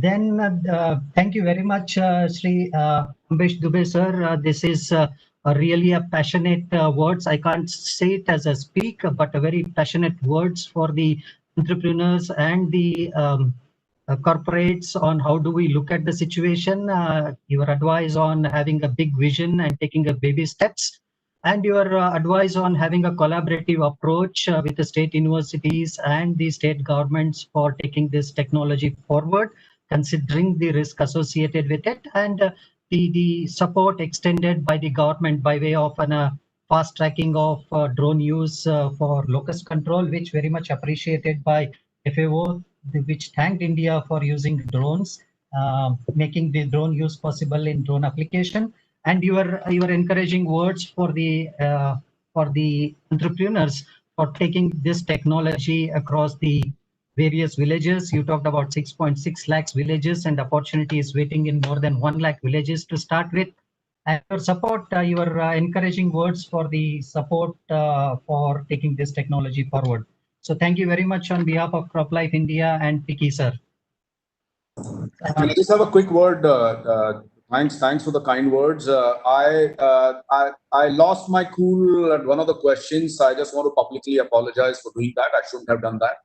Just that it just got my goat when I was all thinking about drones and bigger issues. Okay, but my apologies to the audience. Thank you. Thank you, sir. Then Sri Shamita Biswas, Madam, the Joint Secretary, Mechanization and Technology from Ministry of Agriculture. Thank you very much for your words on the need of the agriculture, use of technology in agriculture, especially not only in agriculture spray operations, but also in areas like soil analysis, which will help in planning the irrigation and fertilizer activity. You also stress upon the need for use of this technology in planting operations or in crop spraying, keeping safety and the security in mind. You really talked about the guidelines being framed by the ICR drone committee on this, which will be coming up with it, with the report shortly. And also you talked about the capacity building with all the stakeholders, especially on the training aspect of it, considering the hazard or some of the accidental hazard associated with it. So that will be taken, and having this use of some of the government schemes for taking up this technology forward, and also R&D activities with the government institutes. So thank you very much, all the speakers. I thank again on behalf of CropLife India and the FICCI Drone Committee for your valuable words and valuable time in this webinar. Thank you, Mr. Dingley. Thank you for your proposing word of thanks. Now we move on to the next session, which is a panel discussion. And the topic is drone application, regulatory perspective, operations, stewardship, issues, and way forward. The session would be moderated by Mr. Rajveer Rathi, who is the leader of CropLife India Task Force. And I request Mr. Rathi to please take over. Mr. Rathi, over to you. Thanks, Sumit. Thank you so much. Good morning, or rather good afternoon, ladies and gentlemen. First of all, I would like to welcome the eminent scientists and eminent people for this panel discussion, which are very learned. And the topic which is there for panel discussion, I think it's rightly on time when we look at what we heard just from various experts on this topic. And today we have really 8 panelists, and I'll call out their name for the benefit of the people who are attending the webinar. We have Dr. S.K. Malhotra, who is Agriculture Commissioner and Chairman, Registration Committee, Ministry of Agriculture and Farmers Welfare. Dr. J.P. Singh, Secretary CIB and RC, I think he will join in a few minutes. Dr. K. Alagsundaram, who is Deputy Director General, Indian Council of Agriculture Research, handling the Agriculture Engineering Department. We have Mr. Ramesh Ramchandran, who is Senior Vice President, Farming as a Service and Head of Farm Sector Strategy, Mahindra and Mahindra. Then we have Mr. Ankit Mehta, who is Co-Chair, FICCI Drone Committee, and is also co-founder and CEO, Idea Force Technology. We also have Dr. Keith Cressman, who is Senior Locust Forecasting Officer, Food and Agriculture Organizations, United Nations. We have Dr. John Andaloro, who is Global Technical Product Manager, FMC Agricultural Solutions. And last but not least, Mr. Bhagirath Chaudhary, who is founding director for South Asia Biotechnology Center. I would also like to mention in the beginning that we do have special invitees to hear one or two special comments at the end of the panel discussion. And we have Dr. Siang Hee, who is Executive Director from CropLife Asia. Then we have Dr. Manjeet Singh, who is Principal Scientist, Punjab Agriculture University. Mr. R.G. Agarwal, who is the Chairman of FICCI Agrochemical Subcommittee. And Dr. T.P. Rajendran wants to make some comment, and we'll see that how efficiently this panel discussion can be put forward. So let me by requesting Dr. S.K. Malhotra. I think Dr. Malhotra, you'll agree that the future lies in the digital farming, and drone applications certainly has a bright future, which has been alluded by the previous speakers. We'd like to hear, for the benefit of the participants, that how was the the experience of using drone for the locust control. And the other thing is, if you can also share that how the regulatory framework and guidelines, what we have seen the other countries which has adopted, can some of those things can be adopted for an efficient and a clear predictive regulatory system to be put in place. Dr. S.K. Malhotra, over to you. Sir, before you speak, just another request is I'll request each panelist to make remarks for 3 to 4 minutes for the benefit of time. Dr. Malhotra, over to you. Thank you, Rajbir. Really good to see you here. So first of all, I convey my thanks to CropLife of India as well as FICCI for organizing such an important event related to this drones application technology spraying for the crop protection. So Rajbir, thank you for putting some questions before me. And at the outset, I would like to mention about the benefits. Yes, our previous speakers, they have already mentioned about the benefits. Yes, we need to accrue the benefits which are lying through the use of this drone technology, etc. Yes, field capacity of the drone is higher, no doubt about it. As it has been mentioned by our previous speaker, Mr. Roque also. He mentioned 30 times, but in some literature it is written 20 times. But anyway, it's good. But we need to make out that yes, it has its benefit, and its a field capacity is more if we compare with the conventional approach. And another point is water saving is there. So low water consumption will be there.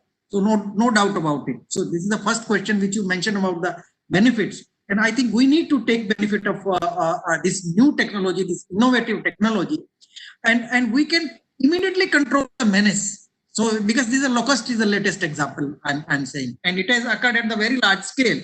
So now second part which relates to experience about the locust.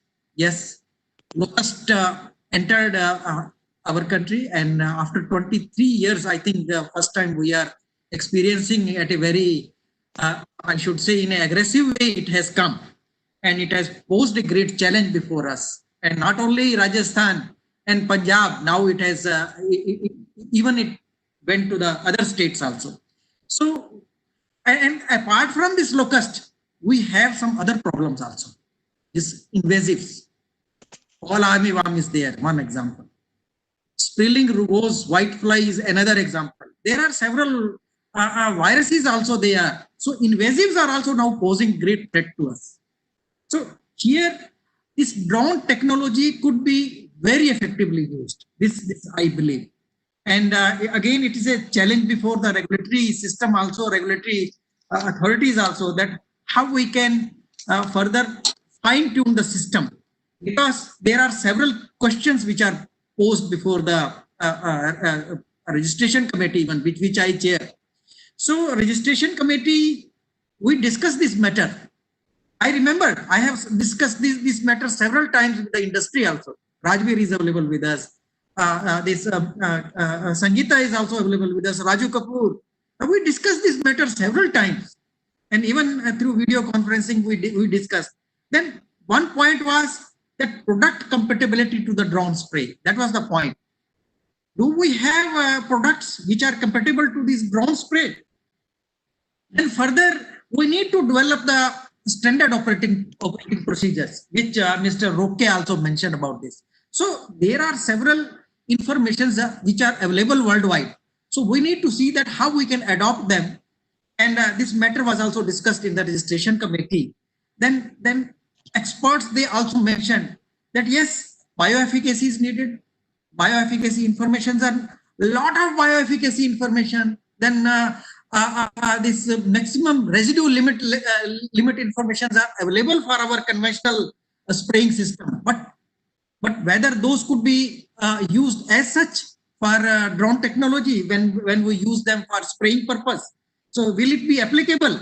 This is one question. Another is there are several critical parameters which are required to be, I think, some kind of information is needed on those parts. One is active ingredient. What should be the dose per hectare? Then pre-harvest intervals, number of applications. So these are the questions which arise. So I think we need to industry, they need to generate the data on such aspects, and then those data are required to be put before the regulatory authority.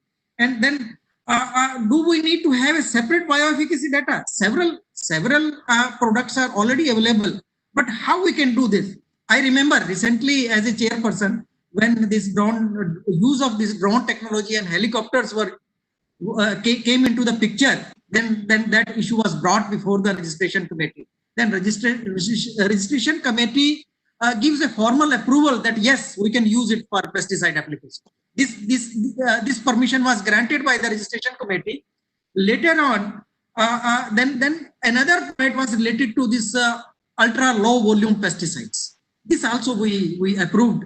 Some ULV, some recommendations also we approved, because label claim is very it's important. Without approval by the RC, I think such unapproved pesticides could not be used. So RC has accorded permission. So we are having now combinations which are available with us, but we need to. But I look towards the experts, because here experts are available, and we need guidance from them also, that how those critical gaps could be judged, could be addressed, and probable solutions are required to be provided by them. So here additional data requirement, and then field testing guidelines. These all are the aspects, I think, where we need to deliberate upon.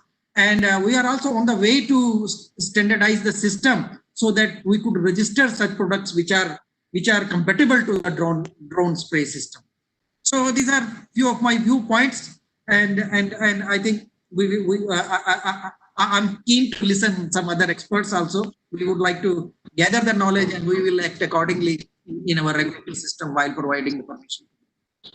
Thanks, Dr. Malhotra, putting things in perspective, and I think if we look at, I think collaboration is the way forward in terms of learning and having the key takeaways from the experience globally we have. And as you rightly mentioned, some of these questions, I think that need to be sit across, deliberated, and see that what can be what is really being needed to be done, and what can be avoided for the sake of repetition. So as you rightly mentioned, so thank you so much for very the open feedback and putting things in perspective the way we need to move forward. I think Dr. JP Singh is yet to join, and Dr. Alaksundaram has to attend another meeting, although we are running a little late. Dr. Alaksundaram, since you had mooted the idea of FICCI drones, and these have been very successfully deployed by the state governments in the local control. Can you please share your thoughts that how these experiences can be further or can help as a facilitator for adoption for the spray of already approved crop protection molecules for the benefit of smallholder farmers, I think, which has been talked earlier. We'd like to hear your views that how ICR can also play a bigger role in terms of the studies being there, the assays being generated, so that the drone application see as a reality in the field. Dr. Alaksundaram, over to you. Yeah. Thank you, Mr. Raju. Am I audible to everybody? Yes, sir. Yeah. Thank you so much to you for calling me a little bit earlier than others, because I had to go for another meeting just now. And second of all, I must thank Crop Life for inviting me for this meeting today. And I was hearing wonderful lectures and learning a lot of things today.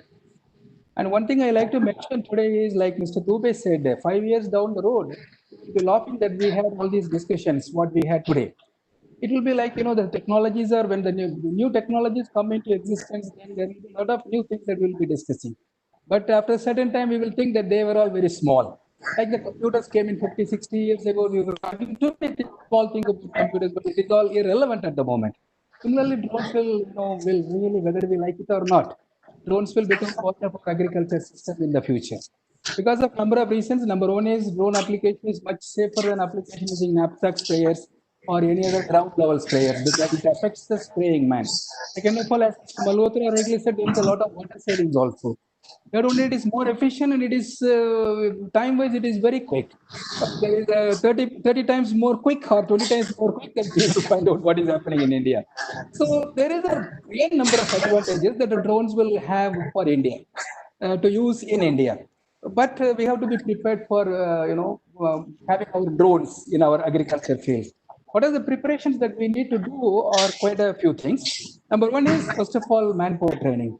Manpower training at the level of pilot who will be operating the drone, and he needs to be trained on all the safety technical aspects of flying drones. And second of all, the safety aspect of the people handling the chemicals, because these chemicals are ultra low volume. So we need to have people who will be handling the chemicals. And third one, repair and maintenance. Once the technology is on the field, then repair and maintenance becomes the after sales service, and that is a very serious problem in poverty. Imported power tillers. Now the government has banned a little bit of import of power tillers. Service and the repair and maintenance infrastructure need to be created. Until all these things are in place,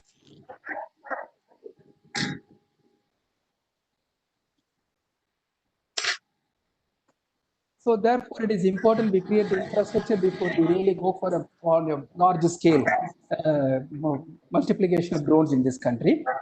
And more importantly, the training and other things. But the drones, one small problem I see in the, because I was heading the committee that was drawing guidelines for pesticide application. One small problem I see in this is, there are two things. Payload can be always sorted out with ultra low volume spraying, and then static assisted ultra low volume spraying. Then payload compromised. But the battery life is very short at the moment, and we need to have several batteries, and we need to have a charger system. It is a kind of battery of batteries with a charger system and a drone and the operator and and the handlers and all that. It's a kind of a team in a mobile unit. That type of model will work for India rather than standalone drones. They are going to be not definitely not with the kind of technology we have. They may not be very much popular, but a battery of batteries, a drone, a team of people in a mobile unit can serve Indian farms, whether it is small or big. Small, the drones do not have a farm size is not a limiting factor for the drones. So therefore, small and big farms can easily hire them and then use them. So as Madam Biswas rightly said, custom hiring center is one of the best solutions for making the drones popular in this country. Quite a number of things are there, and already you have restricted our talk to 3 to 4 minutes. These are certain points I thought that this team can take for discussions in the future. Thank you so much. Thank you so much, Dr. Alaksundaram, for providing or sharing the experience from the ground. I think these are really useful when it comes to further putting up the SOPs and the other regulatory guidelines in place. It's just really important that we talk about the payload, battery, and other operational challenges. I think his experience certainly is a smaller one, but really make a big difference if it can be adopted and maneuvered at the right time. So I know that you have to leave for the other meeting. On behalf of CLI and FICCI, I would like to extend a special thanks and for joining us. Thank you so much, sir. Thank you, sir. Thank you so much. Thank you. Yeah. Now moving on to the next panelist, Mr. Ramesh Chandran, who is Senior Vice President with Mahindra & Mahindra. Mr. Ramchandran, if I would like to, hear, at least not me, but all the audience also, if you can, share that what different technology implementation and service models are available. One part is that can be suitable for small and large farm holdings. And also, if you can also share that how drone can open up new employment opportunities. I think that was one of the question in the morning session, and what kind of manpower can be deployed for the adoption and implementation of drone technology as a service provider, not only in crop protection but also in the public health like vector control, which is also important.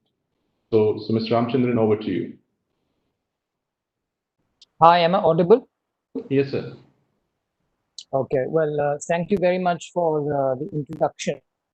And thank you very much, FICCI and CropLife and the Government of India for this excellent opportunity for us to all get onto the same platform and talk.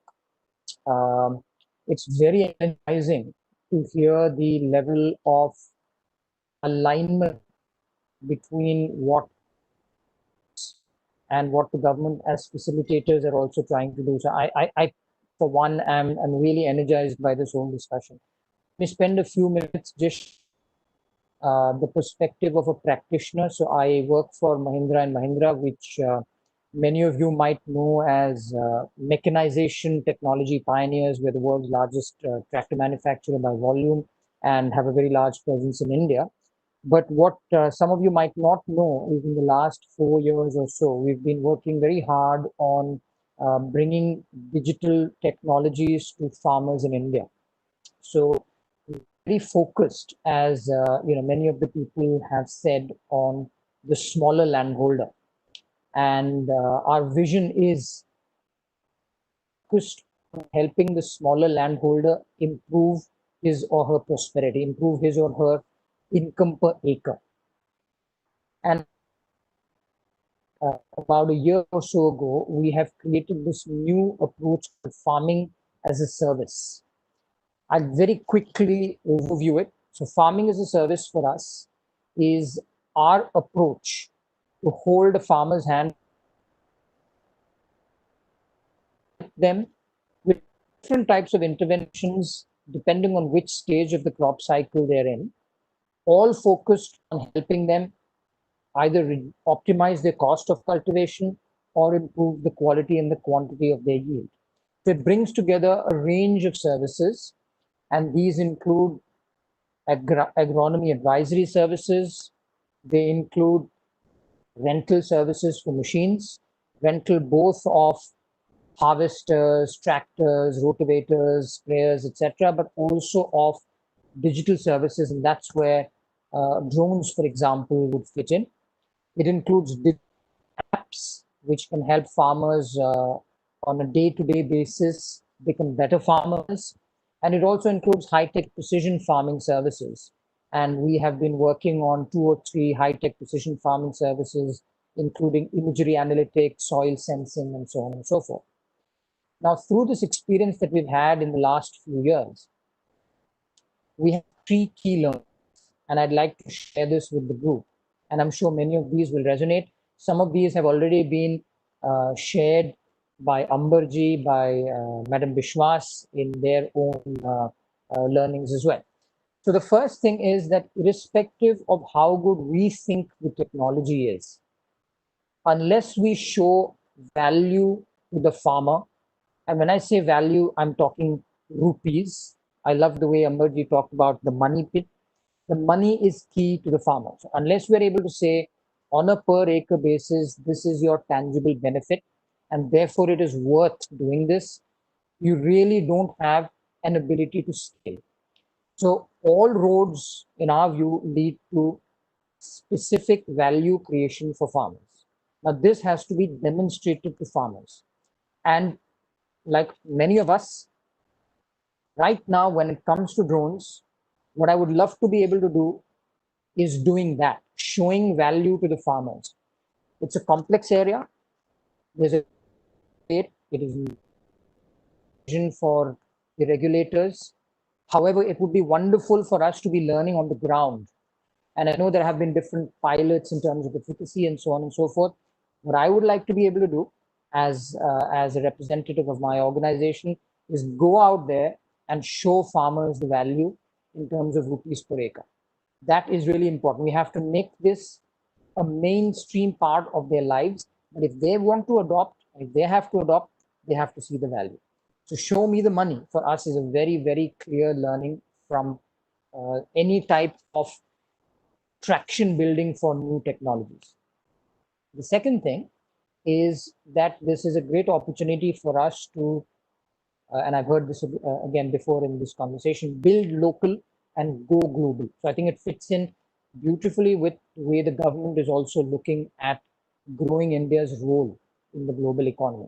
And the reason it gives us an opportunity to build local and go global is that the solutions we need to crack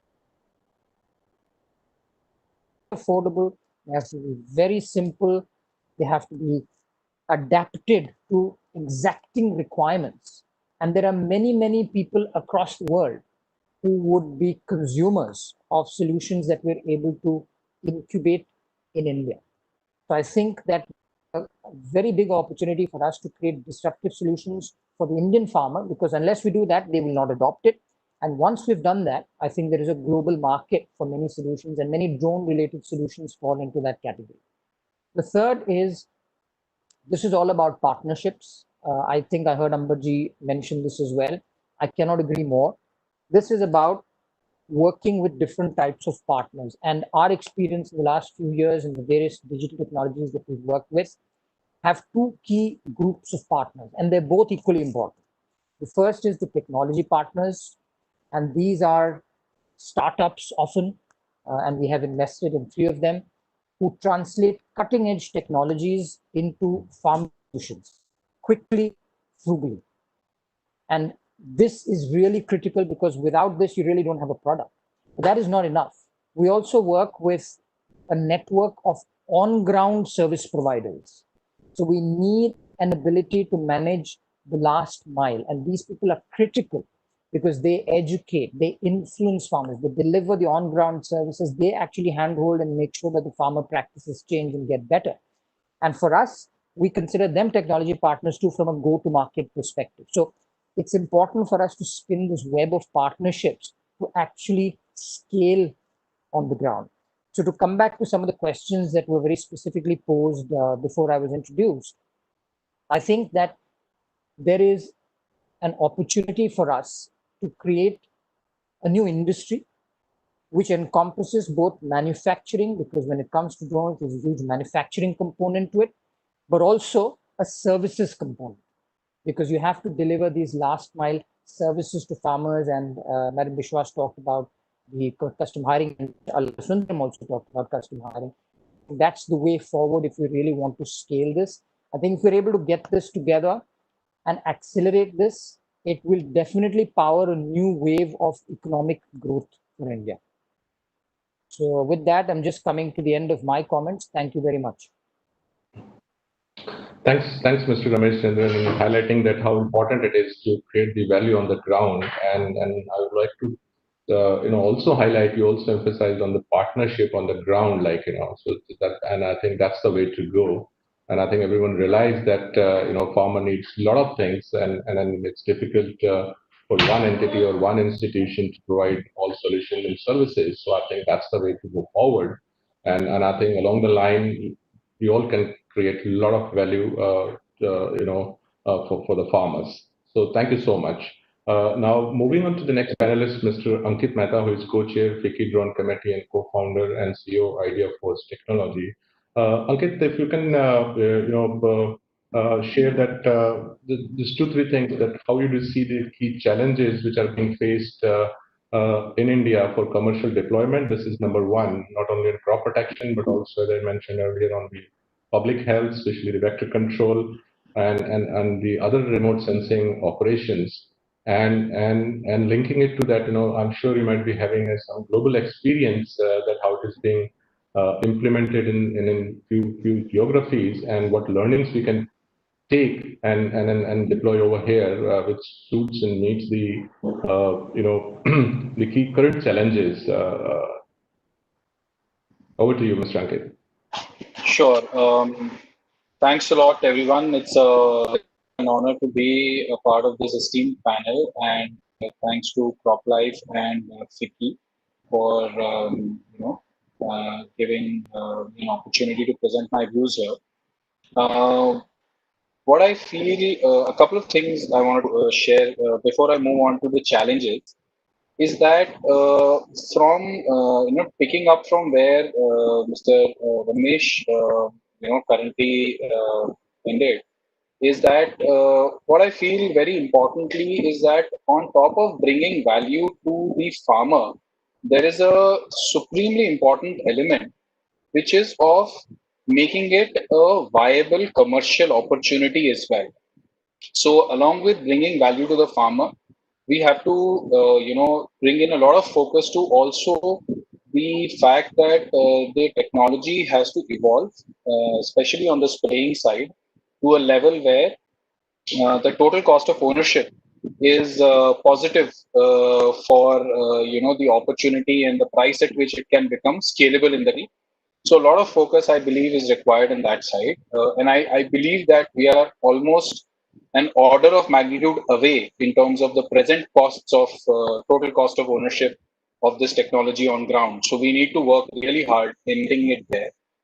Secondly, I also wanted to draw attention to one of the areas that Madam Biswas had spoken about, which is utilization of this technology, of where it may be probably as I understand from the math doable, is that be more viable today in terms of commercially being cost positive and still providing a very high value proposition, is the whole precision agriculture area of doing a lot of analytics around crop health, analytics around soil topography, and spray efficacy of whatever is happening on ground, ensuring that we have direct impact on when it comes to looking at whether the inputs, whichever way they may have been provided, have been deployed efficaciously or not, or whether the coverage is complete or not.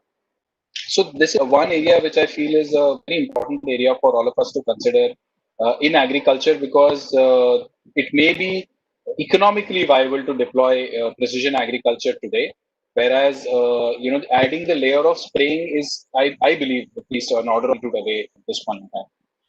Having said that, one of the challenges that I feel, and a lot of challenges around SOP and those areas have already been highlighted. One of the areas which Shri Ambabe had highlighted in his conversation today was around the whole risk factor of third-party actors in the value chain and the security of equipment and its misuse for a purpose other than spraying at the particular area where it is intended to spray. So I believe that security is the key, one of the areas of concern for the regulators, because of which the sense of fear, given the kind of loads that spraying can carry, is a cause of concern, and therefore I believe that our SOPs, when we work on, will also have to include security, procedures, which ensure that the wrong chemicals are not sprayed and spraying does not happen on wrong areas. I think therein one of our regulatory regimes in India, particularly, which is the no permissions, no takeoff regime, compliance to that can have a important impact in terms of ensuring that takeoff only doesn't happen if it is not an approved location for takeoff in that one sense, right? So that is one part I believe could mitigate one of the risks. And secondly, there has to be a security SOP that somebody does not put a wrong chemical and spray it at the wrong.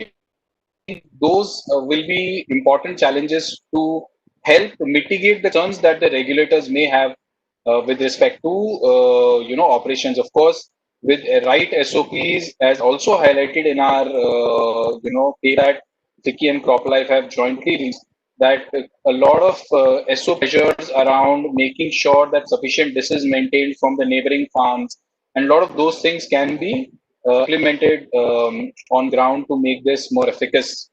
Now, from the standpoint of regulations in other parts of the world, one of the key areas that we have highlighted in the report is around how Japan has a really long history of utilizing these systems for spraying, and therefore, in terms of legacy, there is one country that probably has more experience in operationalizing drones for spraying than anybody else.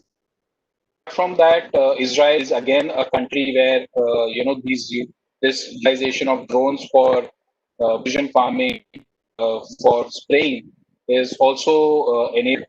So we may look at countries from the standpoint of regulatory areas that we can look at. However, we must be very, very conscious that India, our sense of risk is very high, simply because of the security concerns and the problems that we may have in our country, which are probably unique to our geography as compared to anywhere else. I think with that, my thoughts on this are very clear, that we should post haste adopt the technology for where it is commercially viable at scale, and deploy it at scale to get the benefits today, and work very, very hard over the next period, while the regulations also are going to evolve, to create the right atmosphere, both commercially and regulatory wise, for deployment for spraying. Thank you so much, Ankit. And for the respect of the time, I must say that you raised valid questions, but just one additional thought from my side. You talked about the security and the third-party actions, and then also on the neighboring field what you talked about. I would like to mention again that the crop protection industry takes stewardship issues very seriously in terms of educating all the people down the line in the entire value chain, be it dealer, be it distributor, be if the individual spray applicators, and with a focus on the farmers. So yes, this is quite valid, and industry is already aware of this and working in that direction. So thank you so much. Now moving on, now I'd like to invite Dr. Keith Pressman, who is Senior Locust Forecasting Officer with the Food and Agriculture Organization, UNO. And so if you can share from the global perspective, and thank you for acknowledging India's first one to use the drone for control of the locust. And another request is that if you can make quick remarks for 2 to 3 minutes. So over to you, Dr. Keith. Thank you very much. Welcome, everybody. Yes, I will limit my brief remarks to addressing drones and the specific role in desert locust management. So, as we've heard, of course, there's many benefits of drones. It certainly can play a very important role to improve desert locust surveys. And we haven't heard much about surveying. We've been talking about drones and control, but indeed, drones are a very important tool for improving the monitoring. In other words, by extending the area of coverage, that a single survey team can do in one day. FAO has developed customized drones for this purpose, drones that can go out 100 kilometers and map areas in the desert, that are green. Then survey teams can go directly to those areas to check for desert locusts. And again, drones can assist in checking for desert locusts at a particular site. So there's, fabulous potential here. It allows, access to those areas that are very difficult to access, such as, sand dunes that, you really can't get into with ground vehicles.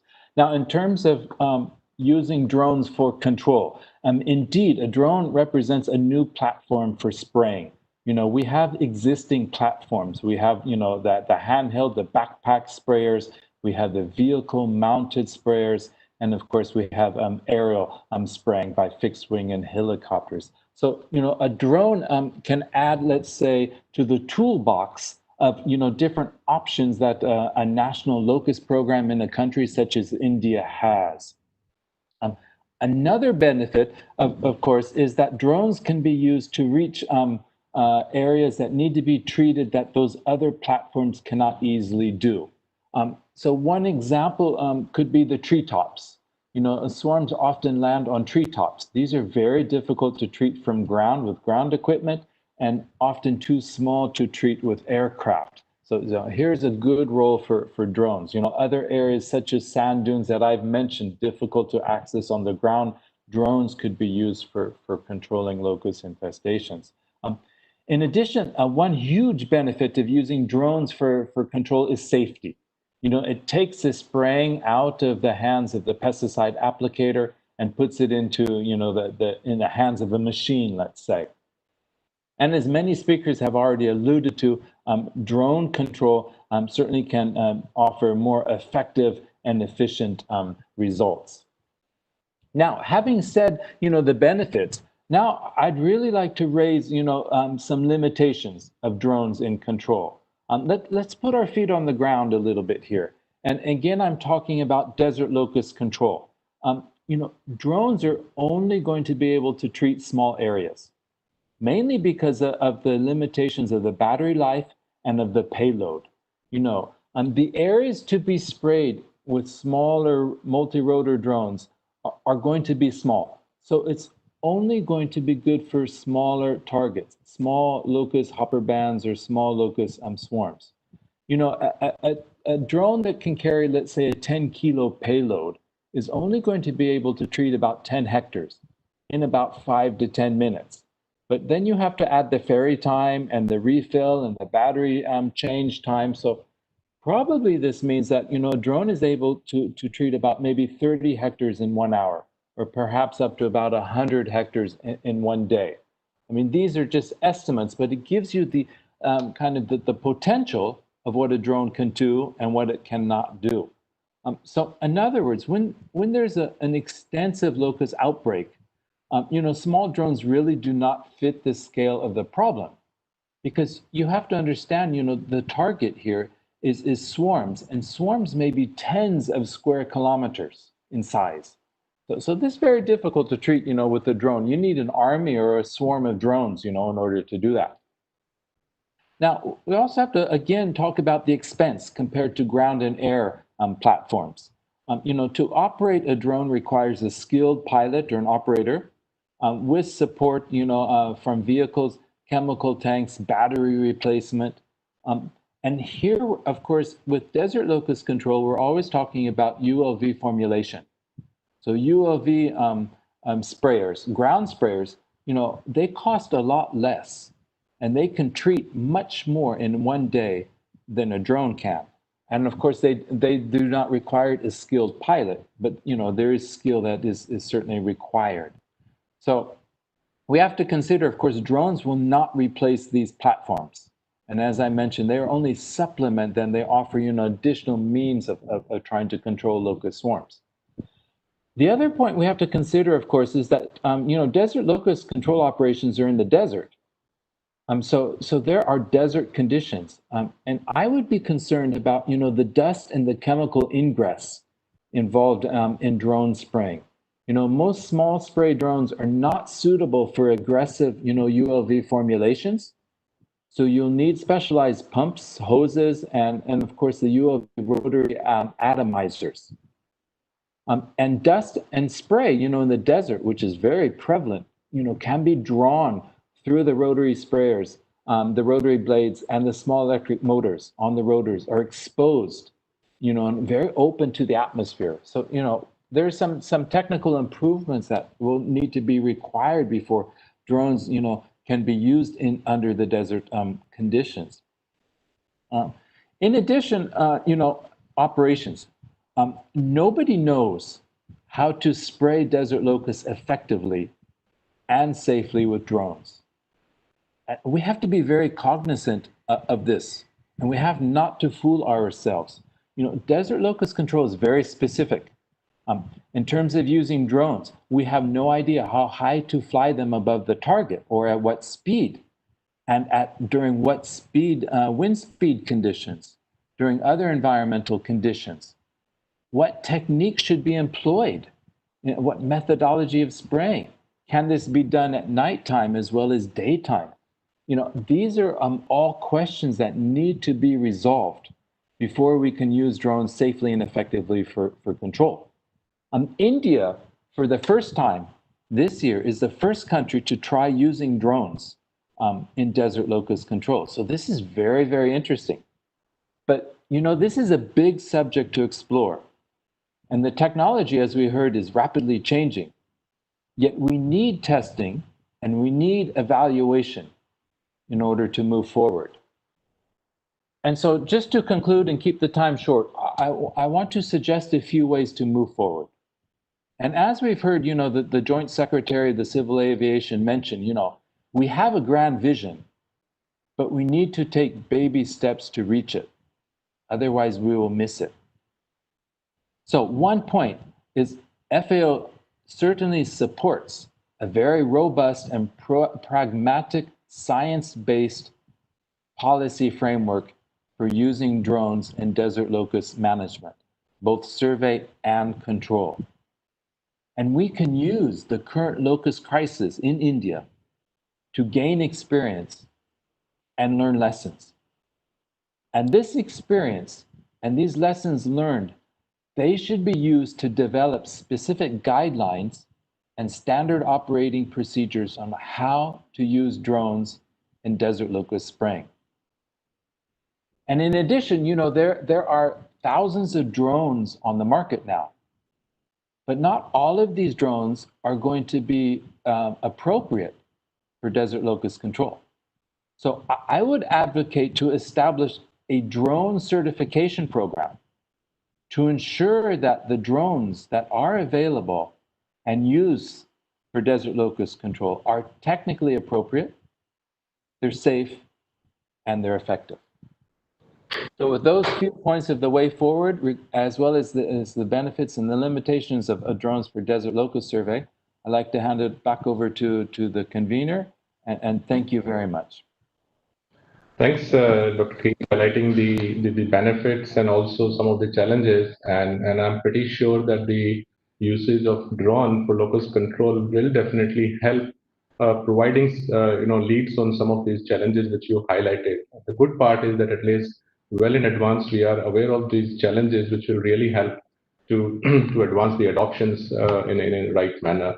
Now, moving to the next panelist, Dr. John, can you just share quickly from your global experience that what different best practices adopted in the rest of the world can be deployed here in terms of taking the leapfrog in adoption of drones for the various operations which is just highlighted, like it's whether it's locust control, whether it's spraying aerials, foliar application of crop protection molecules, or maybe it's in the other areas. Dr. John. Okay. Thank you very much, Rajveer. Are you able to hear me and see me? Yes, very well. Okay, wonderful. Thank you. First of all, thanks for the introduction. And secondly, it is a privilege to be part of this conference, and thanks to CropLife for allowing me to participate. I believe right now I'm probably representing the AgChem company. You heard Dr. Rupke earlier from Bayer, and so he gave a number of discussion points that incorporated, I think, AgChem comments. But I'll add to some of his comments, plus those that we've heard from the excellent speakers today. I am responsible for a number of our insecticides around the world. Okay, so from an AgChem company point of view, one of our biggest concerns from a drone technology point of view is, can it deliver the attributes of our products that we spent 10 years trying to understand and work and develop. And so the question is, can this new method of application, can it provide the type of results that we have worked hard to develop?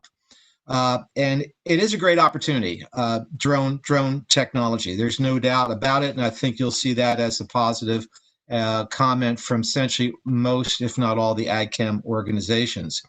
We see it as a new method of application, and that's fairly rare. You do not see many new methods of application in one's lifetime, particularly one that is so unique as drones. But as any new method of application, we have to evaluate it. We have to determine what its risks are. We have to try and mitigate those risks. And then we have working with farmers, working with experts and influencers, we have to integrate that into our existing production and into our crop production systems. So this means labeling. What do we put on our label? What are our recommendations? What are our mitigations? I just have a couple of topics I want to talk on and touch on, and they are specific to pesticide application. And one that we heard an awful lot today about was potential. the potential of this technology is really quite a game changer.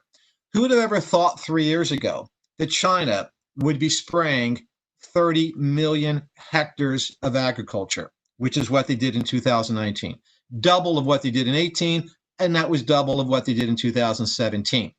So when we talk about the potential of this technology, frankly, it's unknown. It's unknown what this will look like 3 to 5 years from now. It's very critical that we get in now on the ground floor and that we grow with the technology. It's like buying an iPhone. It's like buying a computer. It's like buying a television. Every year there's new models, new innovations. And we've seen that with drones over the past 7 years. The drone technology has improved incredibly over the past 6-7 years. The spray system, though, is still not yet optimal. And this is a concern of us, but it's one that is changing also. And that is we're starting to see innovations within the spray system. Because the spray system is different from the drone system, they need to be integrated. Okay. And when I talk about 3 to 5 years from now, the technology, we're looking at technology changes where there are larger capacity for battery. We're seeing doubling the water capacity. We're seeing drones that have 18 rotors and can carry 100 kilograms. So at one time, we had ruled out large crop application by drones. And as was pointed out by Dr. Cressman, he needs a larger payload in order to spray grasshoppers. I believe in a couple of years, we are going to see larger drones. There's drones out there today that have fixed wings, unmanned application systems that have fixed wing. So we're now getting closer to the manned aerial application fixed wing. Once again, they can carry larger loads. It's great to see that the Indian government, their goal is to have India as the hub of drone innovation. And when you have such a great objective like that, it also creates motivation. So it's wonderful as we see through this organization, the motivation that exists. The second point I want to talk about is registration requirements. This is absolutely critical because from an ag chem company point of view, from the grower's perspective, there's really 4 items. There's 4 areas that you've heard now a number of times. And this is what the regulators are concerned about. It's residue, it's drift, it's efficacy, and it's safety. They're the 4 topics. And very simply, the country regulators around the world, including India, are just asking the simple question, and that is, are drones worse than manned aerial application on those areas? Residue, drift, efficacy, and safety. And a hypothesis has been made by many country regulators that it is not worse based on the results from the Japanese, based on a previous research that's been done by certain countries or companies and organizations. And there is now there's data indicating just within the past few years, even this year, and we're going to see it more in the future, there's data indicating that drone application is not worse than manned aerial. Now, the jury's still out. We are still going to continue collecting information. That's why it's critical for India to get into this race, to get into this system as soon as possible so that this country can produce information that can help us make these decisions. But as I pointed out, what's very critical, there is existing data around the world that the Indian organization can use.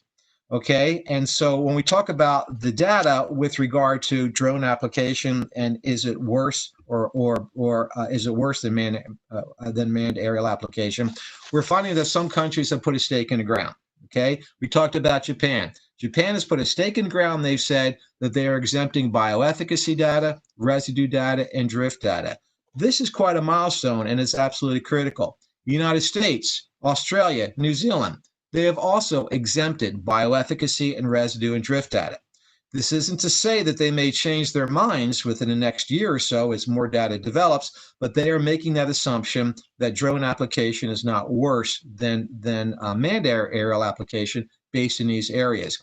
The United States, for example, they've essentially said if you have manned aerial application on label, you are allowed to use a drone for pesticide application. And if there's a bottleneck in the United States, it's not by EPA, it's not by the Environmental Protection Agency, it's actually by the civil aviation.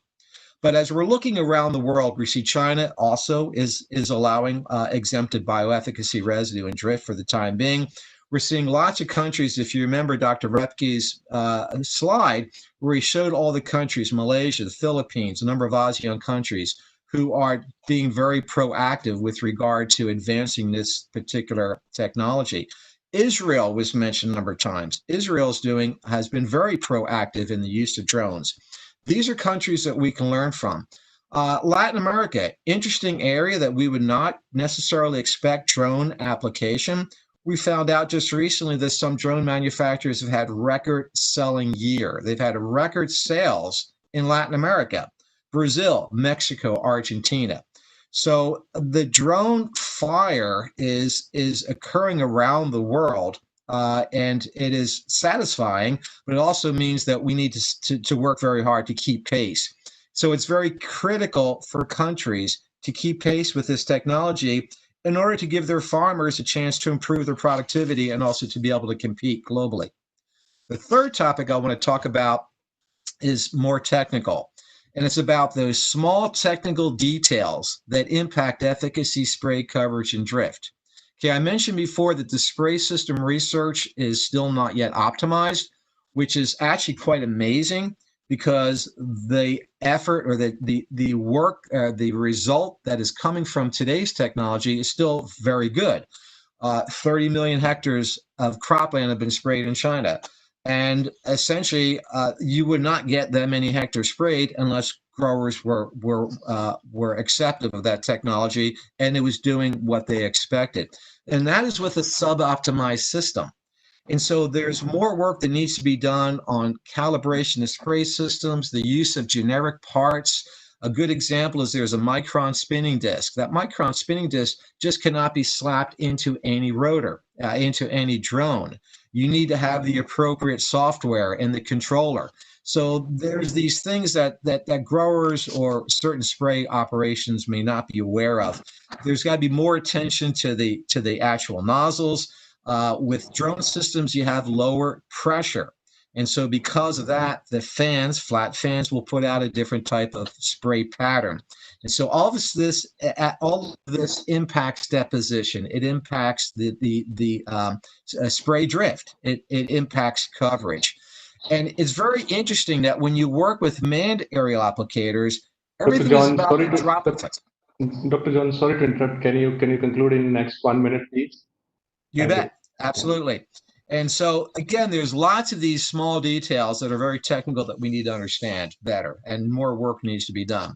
And the fourth point that I want to mention and end with is enabling environment. And it's been very interesting to see that the Indian government is actually supporting and enabling this particular technology. We heard Amber say that collaboration was necessary to win. He also said that the government will not stand in the way. This is absolutely critical because we have to be proactive to direct this technology. We have to be able to verify the existing global knowledge that exists, and we need to identify the best fit opportunities. We need to create local experts. And so I think based on what we've heard today, it's very encouraging to see the Indian government is well on that way in enabling the environment of this technology. Thanks, John, for nicely summarizing, from the global perspective and some of the key recommendations, like what you just highlighted, what needs to be done when it comes to the adoption side of it. And again, thanks for reiterating the collaboration, and we have seen a huge amount of positive receptivity to go in that direction while collaborating and working together. So thank you so much. Dr. Malhotra, are you still there? Before I go to Bhagirath Chaudhary, I just have one more question which we thought to ask Dr. JP Singh, but somehow he's able to join. This is regarding, you may be aware that Ministry of Civil Aviation has released separate draft US guidelines where they have, kept drone out of the aircraft rule 1937. So I think the question is that we need to clearly de-link drone spraying from the aerial spraying, it's more of a foliar, because aerial has a different connotation when it comes to the helicopters and the other bigger equipment. So is there any thought process around it to get it into either the regulation or SOPs, just to say that it is being used as a foliar application rather than an aerial application, because both the things have two different connotations. So any quick remark from your side? Yes. Mr. Rajbir, yes, this is the relevant point, because here at the moment the permission granted for use of this drone for spray purpose in the locust areas. So this has been done. The permission has been granted so far only for experimentation purpose at the moment. And once the results come, and then final opinion will be made at by the registration committee. So at the moment, some kind of restrictions are always there, because water bodies will also be there. At the moment, we have allowed for desert areas for controlling this locust in the desert areas only, where we don't have much habitants, and it should be free from, I should say, these water bodies. So some kind of pollution should not be there. So, but now encouraging. So experimental results have started coming now, and at the initial phase, very good results are coming, and results are encouraging. And let us further see that what kind of opinion we could make out of those analyses. And we have also requested the ICR that they need to further conduct the trials also, and they are also taking it on that mode. And they have their all India coordinated research project system. They have, through this system they will conduct the trials. And yes, yesterday I discussed with the Deputy Director General. So Deputy Director General also appraised me, Deputy Director General Crop Sciences. He appraised me that they have given this assignment to Indian Agriculture Research Institute. So IARI, so they will take the lead in standardization of the technologies, including these drone technologies, pesticides and others. So here now they have identified the centers. Through those centers, they will conduct the trials, and then they will come out with something.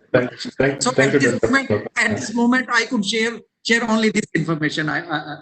So because we don't have other details related to this part. No, thank you so much, Dr. I think it's useful that still there is a work going in that direction, and then the data results are awaited. So thank you so much. Now moving on to Mr. Bhagirath Chaudhary.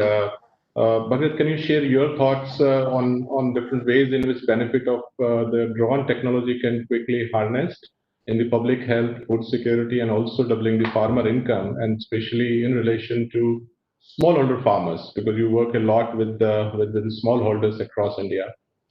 Bhagirath, over to you. 3.5 minutes. Thank you, Rajveer. Can you hear me? Yes, very well. Thank you. You know, you raised a very pertinent question. But before I actually respond to your query, in this emerging context of drones, I would like to really thank FICCI and CropLife India for inviting me to take part in this very important webinar that we are doing today. Well, you know, after many years of efforts on drones, that have not yielded any desirable policy and regulatory outcome in agriculture sector. The recent locust crisis has opened up vast opportunities, as being highlighted by many previous speakers, to showcase the usefulness of drone-based spraying for locust operations. And I have been part of many of these operations in last few days and few weeks, as I operate from the epicenter of locust in Western Rajasthan, based in the border area of Jodhpur and Nagaur belt.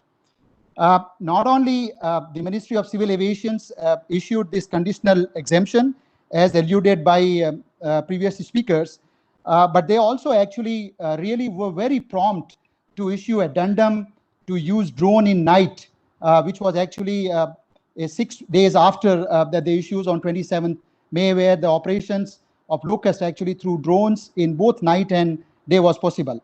And I also want to appreciate Ministry of Agriculture and Farmers Welfare and DPPQ and CIBRC led by Dr. Malhotra, who actually issued these SOPs on aerial spraying using aircraft, helicopter, drone, and for the control of desert locust in first week of June. You know, my organization is a grassroots not-for-profit organization, and we have actually made tremendous effort demanding the approval of drones for locust operation. And we also submitted representations and input to CIBRC to issue the separate SOPs for helicopters and drones because of the sheer size in the operational parameter of these vastly different spraying machines. And I would like to actually throw quite a bit of different areas of concerns that we actually encountered in the field operations related to these SOPs. Well, I applaud the official from these different ministries who made incredible policy decisions that pave way to explore the potential and usefulness of drone as an additional sprayer, along with other sprayers in the label of approved crop protection chemicals. And most of these drone-based sprayer, that are being done is basically approved by the CIBRC. So, all the time, what I've noted in the field condition is that only the ULV-based sprayer actually spray pesticides are being used to control locust in the desert Rajasthan. Well, Rajveer, over the last 5 years, as you know, we have been advocating for the introduction of new chemistry, biological and botanical and spray techniques, as we have been dealing with infestation of voracious pests such as pink bollworm in cotton in Vidarbha region of Maharashtra, and lots of stories that all the people who connected to today's webinar must be actually reading about what's happening in Vidarbha, and also the incursion of invasive pests such as fall armyworm and the migratory pest locust. In this context, I would like to congratulate Joint Secretary Dubey ji, also Madam Vishwas, Dr. Malhotra ji, and Dr. JP Singh ji, who actually spearheaded the approval of drone-based locust operation, which contributed enormously, I can tell you, in controlling locust in hotspots. And mostly, as Keith said, drones were primarily used to actually control locust when they were in a resting conditions on the top of trees, where we had limitations from the manual sprays. But I would like to also highlight here that the concerns that about the use of drones for reasons other than what actually is meant for is really not tenable, because drone operations actually is being done to comply with the the requirements of VLOS. Those drones can only actually fly in the visual line of sight, and they're not allowed to actually go beyond that region. So I think those concerns that are being raised by Ankit and Dubey ji, that drones can be used for operations other than what is being actually meant for, I think they are not really true, and that should not be really a reason to use drone for augmenting the pesticide spray, botanical spray, and biological spray in agriculture sector. I would like to really communicate to the officials in different ministries that these pestilence pests such as fall armyworm can cause much more damage in agriculture production system, and we have witnessed the tremendous losses of corn production in 2018 season that are much beyond than what we can actually imagine. And fall armyworm has been a very big nuisance for farming community over last 2 years. And this pest actually resemble, and not only resemble, but actually it has a habits that is close to locust, that it feeds. It's a nocturnal pest. It feeds in the night, and operations through manual spray has become very difficult for farmers to control these particular pests. So I feel, on the base of experience that we had on drones using for locust operation, I think the next step for us to really use this drones technology in invasive pest control such as fall armyworm, where Dr. Malhotra has also alluded his remarks. Last year alone, Rajveer and others who are on this call, my organization rescued close to 500,000 farmers from the onslaughts of invasive fall armyworm.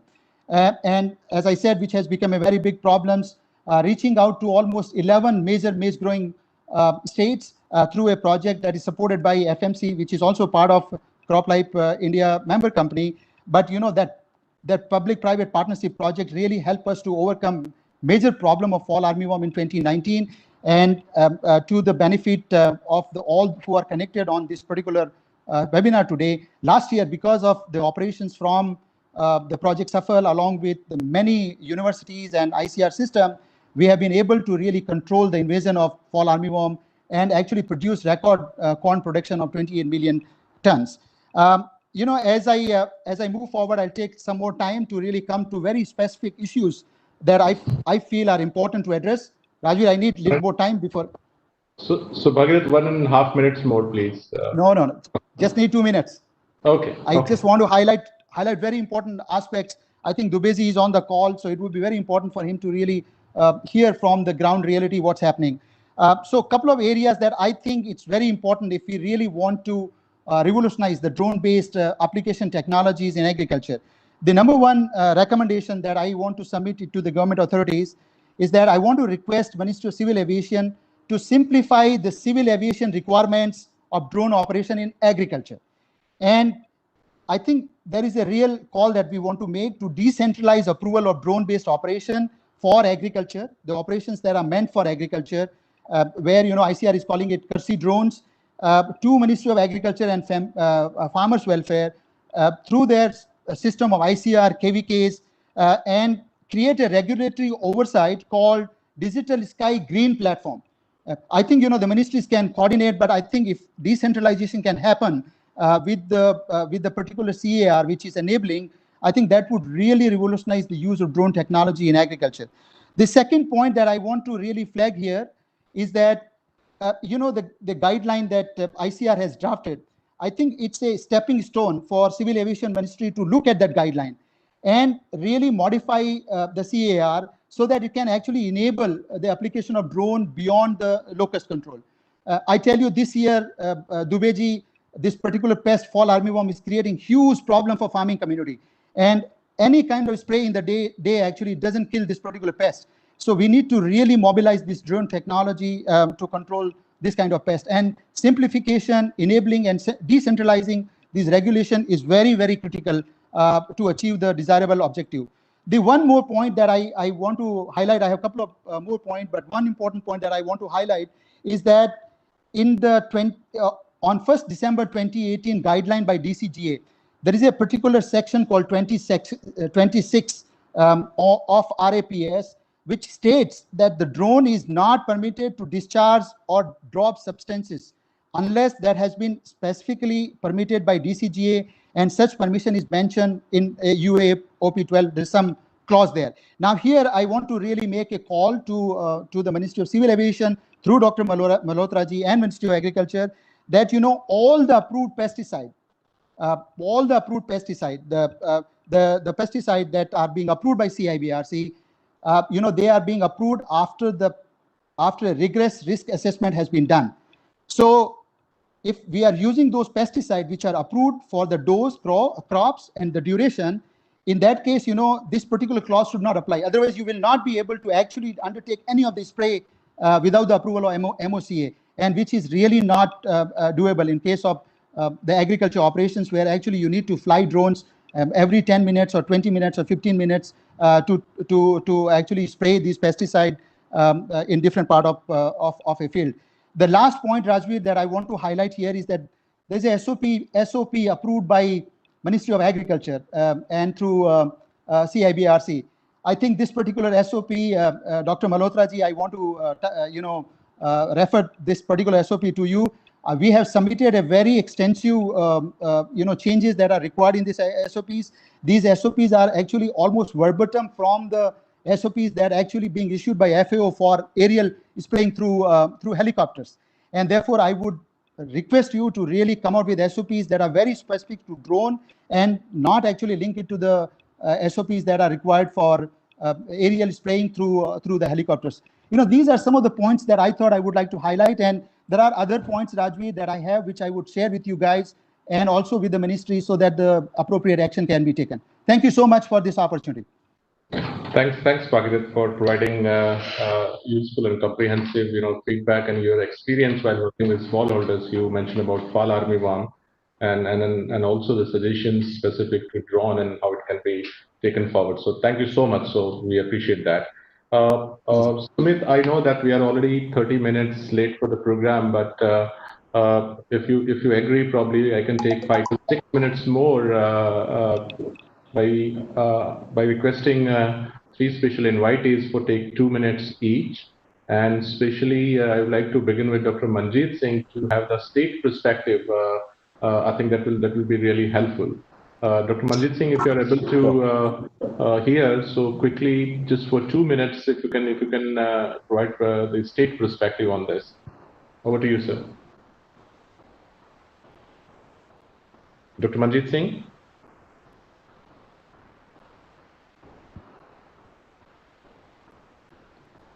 Dr. Manjit, we are not able to hear you. Manjit ji, you have to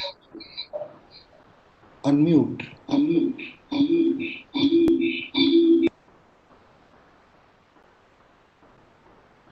I think there is some audio issue, so maybe I can. No, he has unmuted. He is just coming online. Okay. Oh, but it's not. I don't know what is the issue. Yeah, Doctor, we can hear you. Please go ahead. We can see you and we can hear you, sir.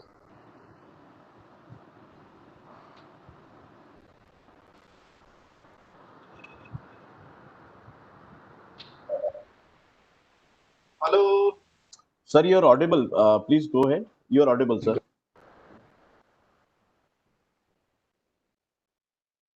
I want to share for a few minutes the experience which we have gained in this technology.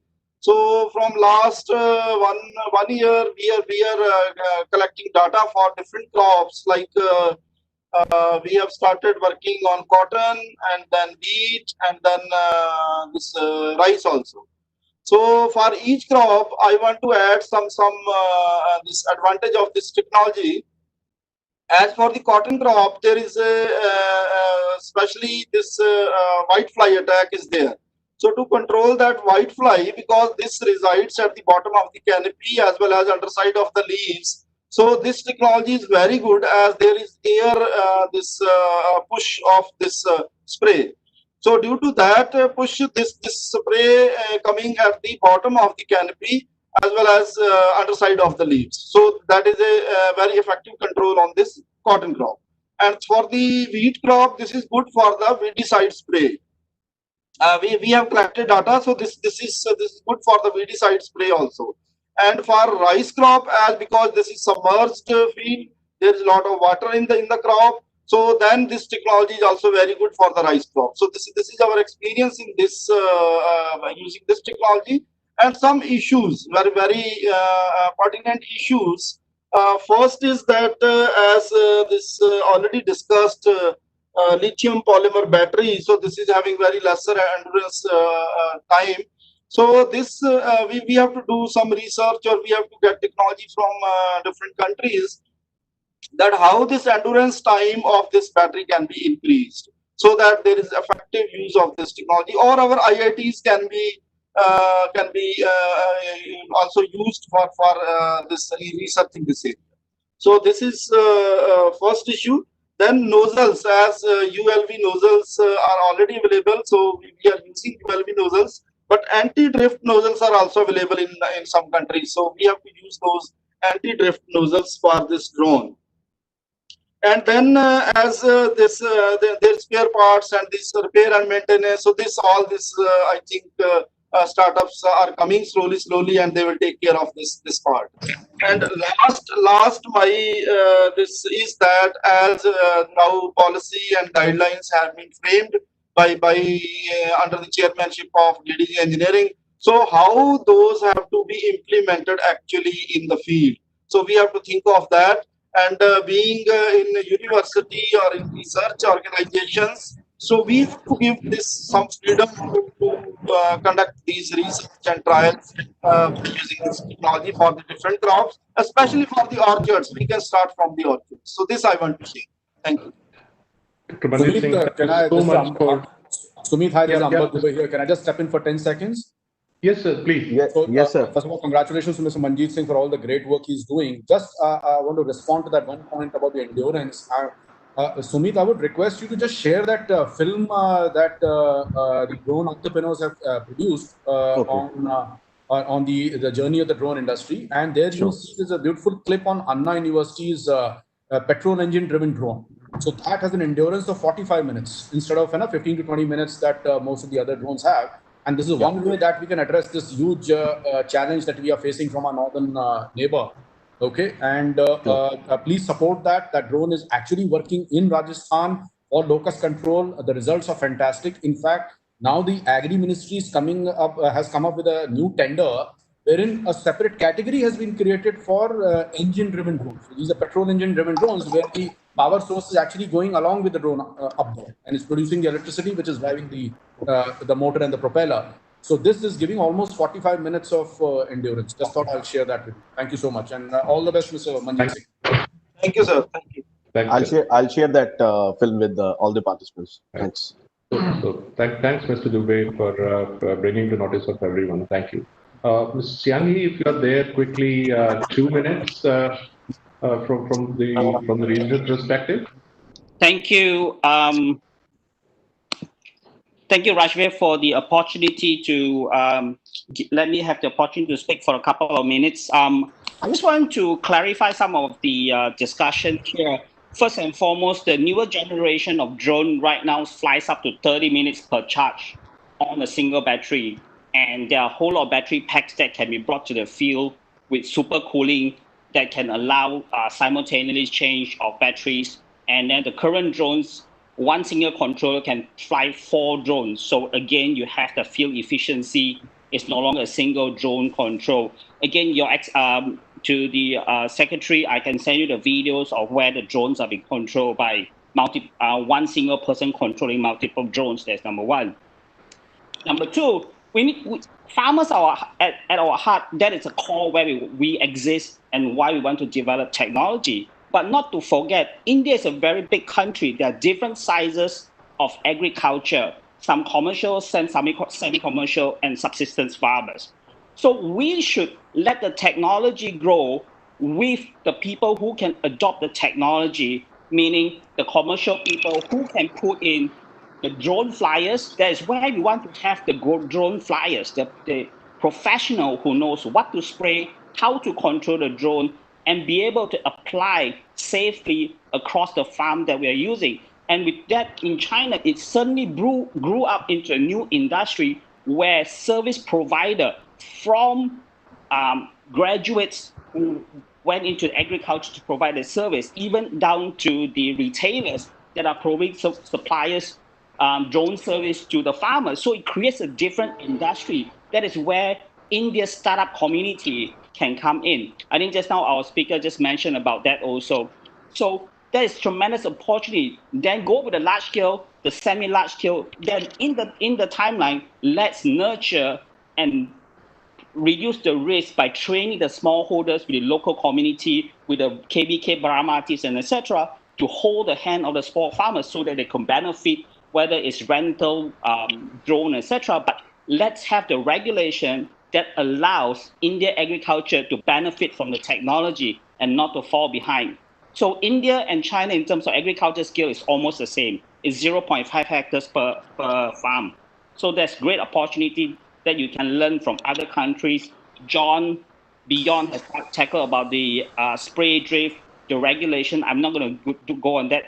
The other piece I want to also reassure the government is that drone has one of the highest safety features built in. There is a GPS locked in. There is, every time before you fly the drone, you have to relocate the GPS. There is drone protection, drone protection, no-fly zone. Everything is inbuilt.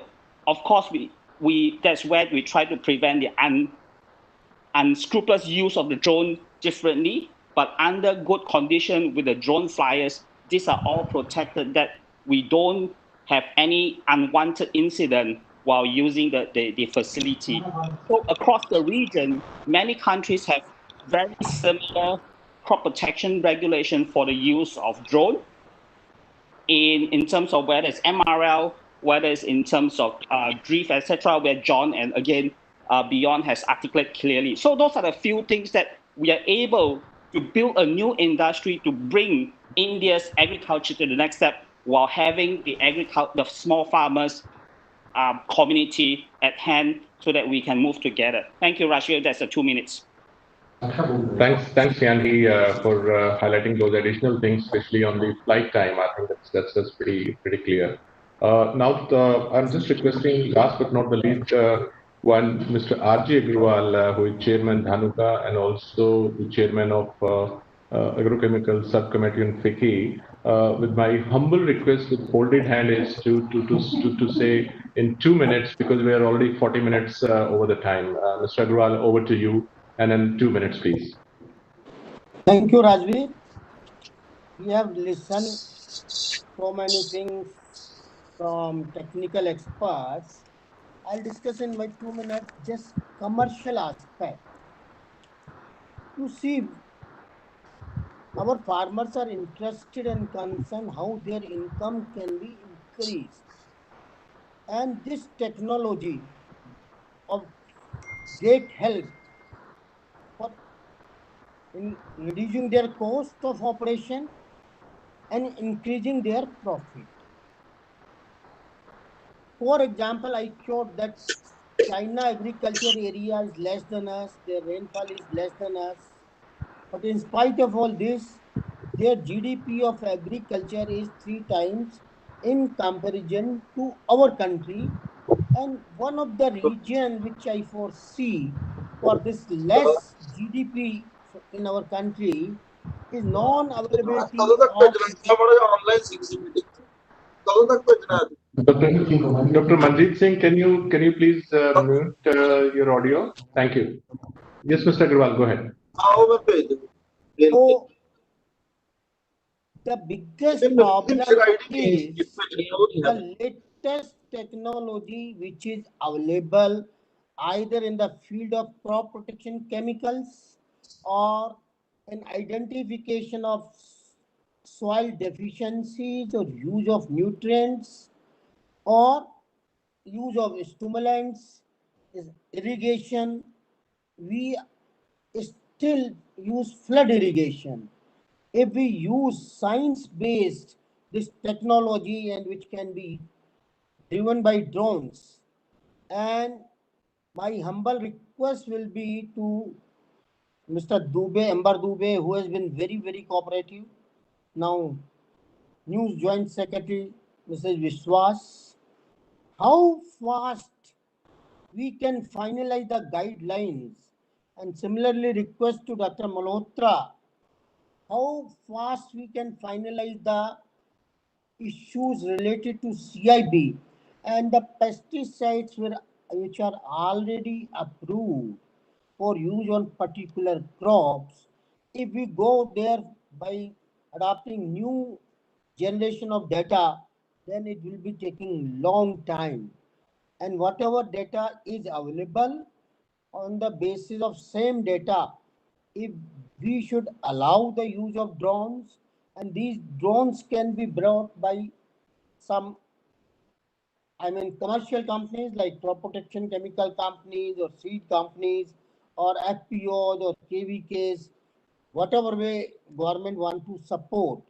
But yes, training is the most important part, and one suggestion came from IITs. We have large number of IITs, and even private sector industry can also provide the training.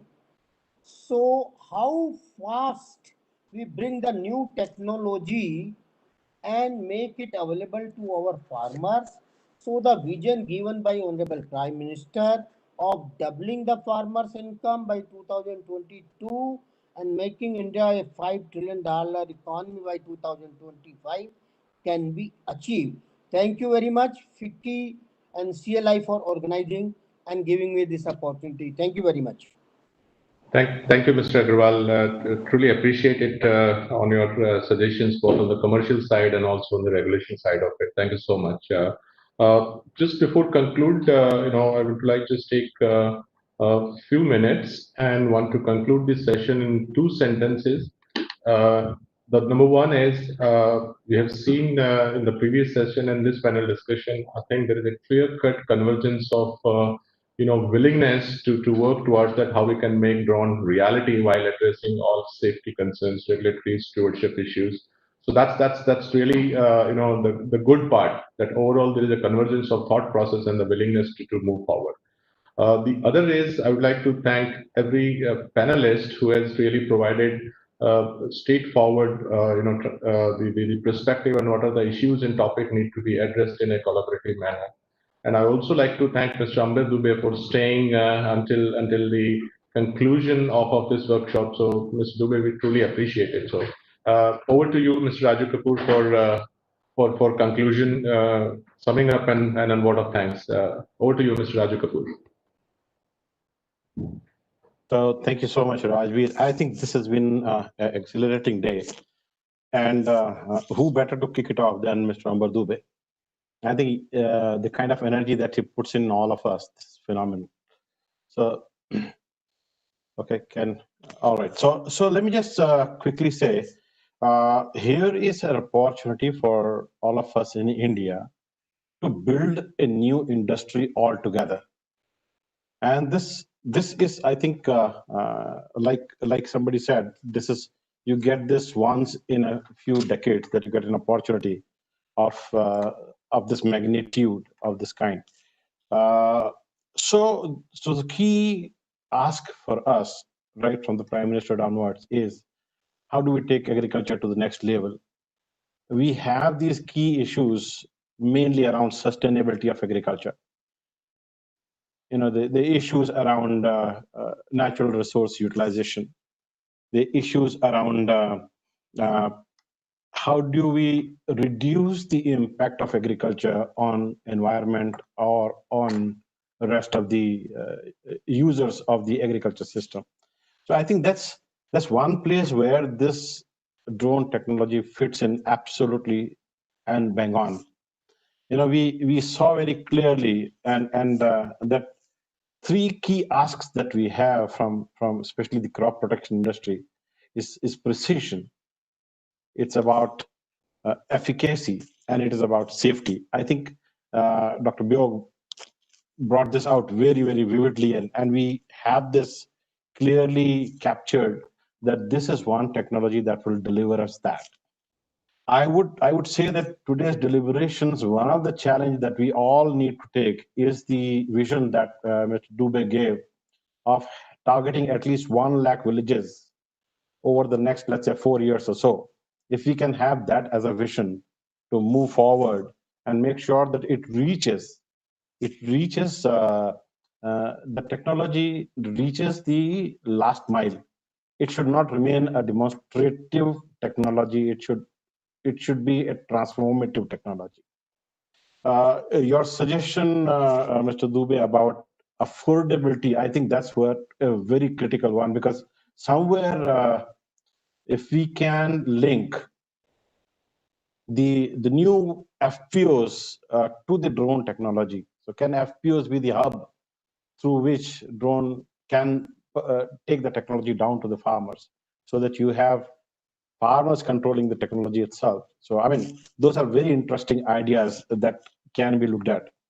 Other issue which clearly has emerged out of this entire proceeding is that there is a tremendous benefit that will come to agriculture and to the farmers. Almost like a 30-time efficiency increasement, or the water use reduction, or the reduction in the exposure to the users or to rest of the environment. Those are very critical elements. What is important is that this technology is going to grow very, very fast. So the challenge will be between technology and regulation. So which will grow faster? In my opinion, technology is going to grow much faster compared to regulation. So as regulators, what should we be doing? Should we wait for the things to be perfect and then move forward? Or can we be agile enough to learn as we go? I think the second model is what is very critical, because you can't be a laggard in this technology. You have to learn on the run and keep amending yourself. So I think that's one big role that comes up. How do we create a dynamic regulatory environment and an enabling regulatory environment? You cannot control technology, very sure. I mean, IT has shown us the moment you try and control it, it is not yours. So similarly, drone technology or a precision agriculture, if you want to control it through the government, is going to go out of our reach completely. So how do we make that happen? That's very critical. So how to grow with the experience. And I think pooling of the experience is very critical, and leveraging experiences globally. Should we reinvent the wheel, or there are multiple learnings available globally? How do we leverage those knowledge for us in India? I see a tremendous employment generation capability in this industry, right down to village. If we have this 1 lakh village target, and let's say if we can put something like a 20 people in a village employed directly, and let's say indirectly through the drone manufacturers or the pesticide companies or the extension educations or the certifiers, etc., I see that it has a tremendous multiplier impact on the employment generation. So that thought should not be lost on everyone. And key challenge, as we have already identified, is about how do we develop this battery management system?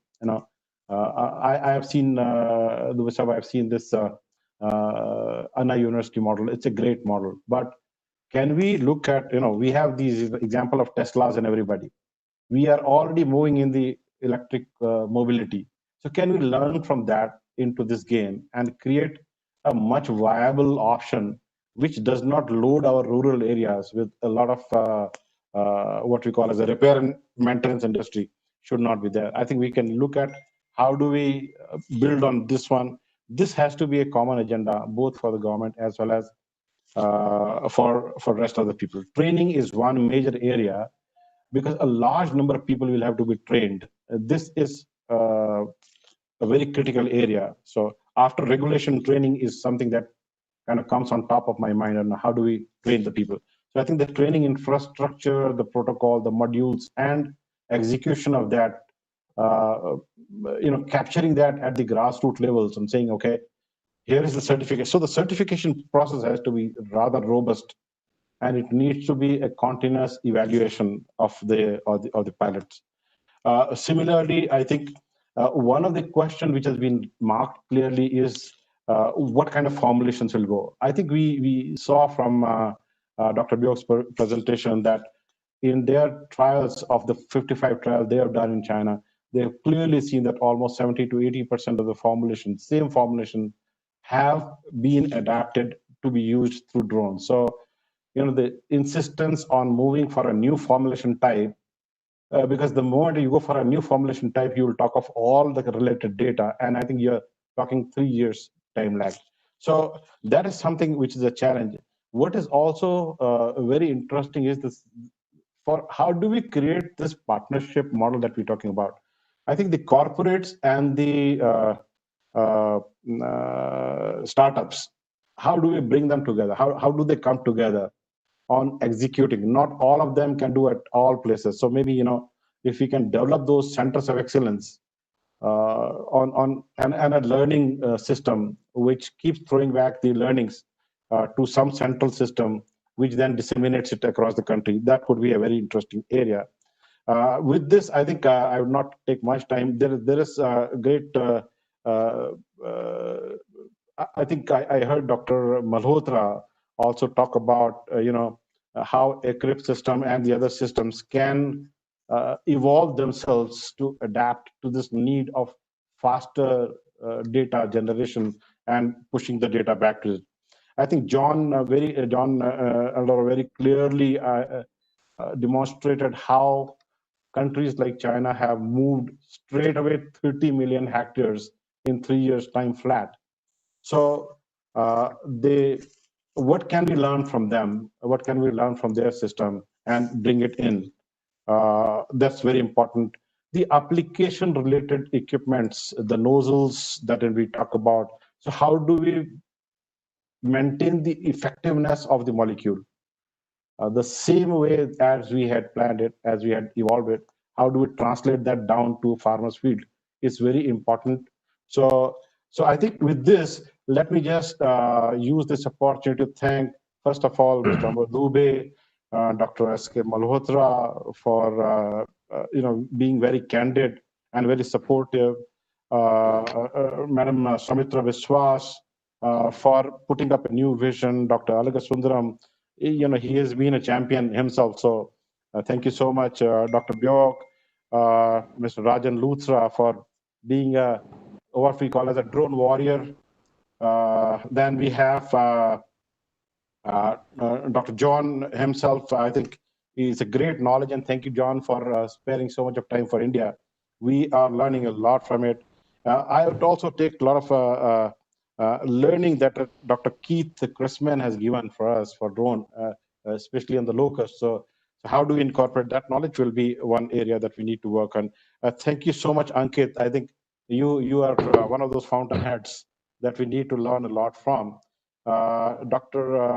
Ramesh Ramachandran, I think that's a very interesting model that you're suggesting, collaborative model. So maybe we can possibly take this further as a this one. We also have Dr.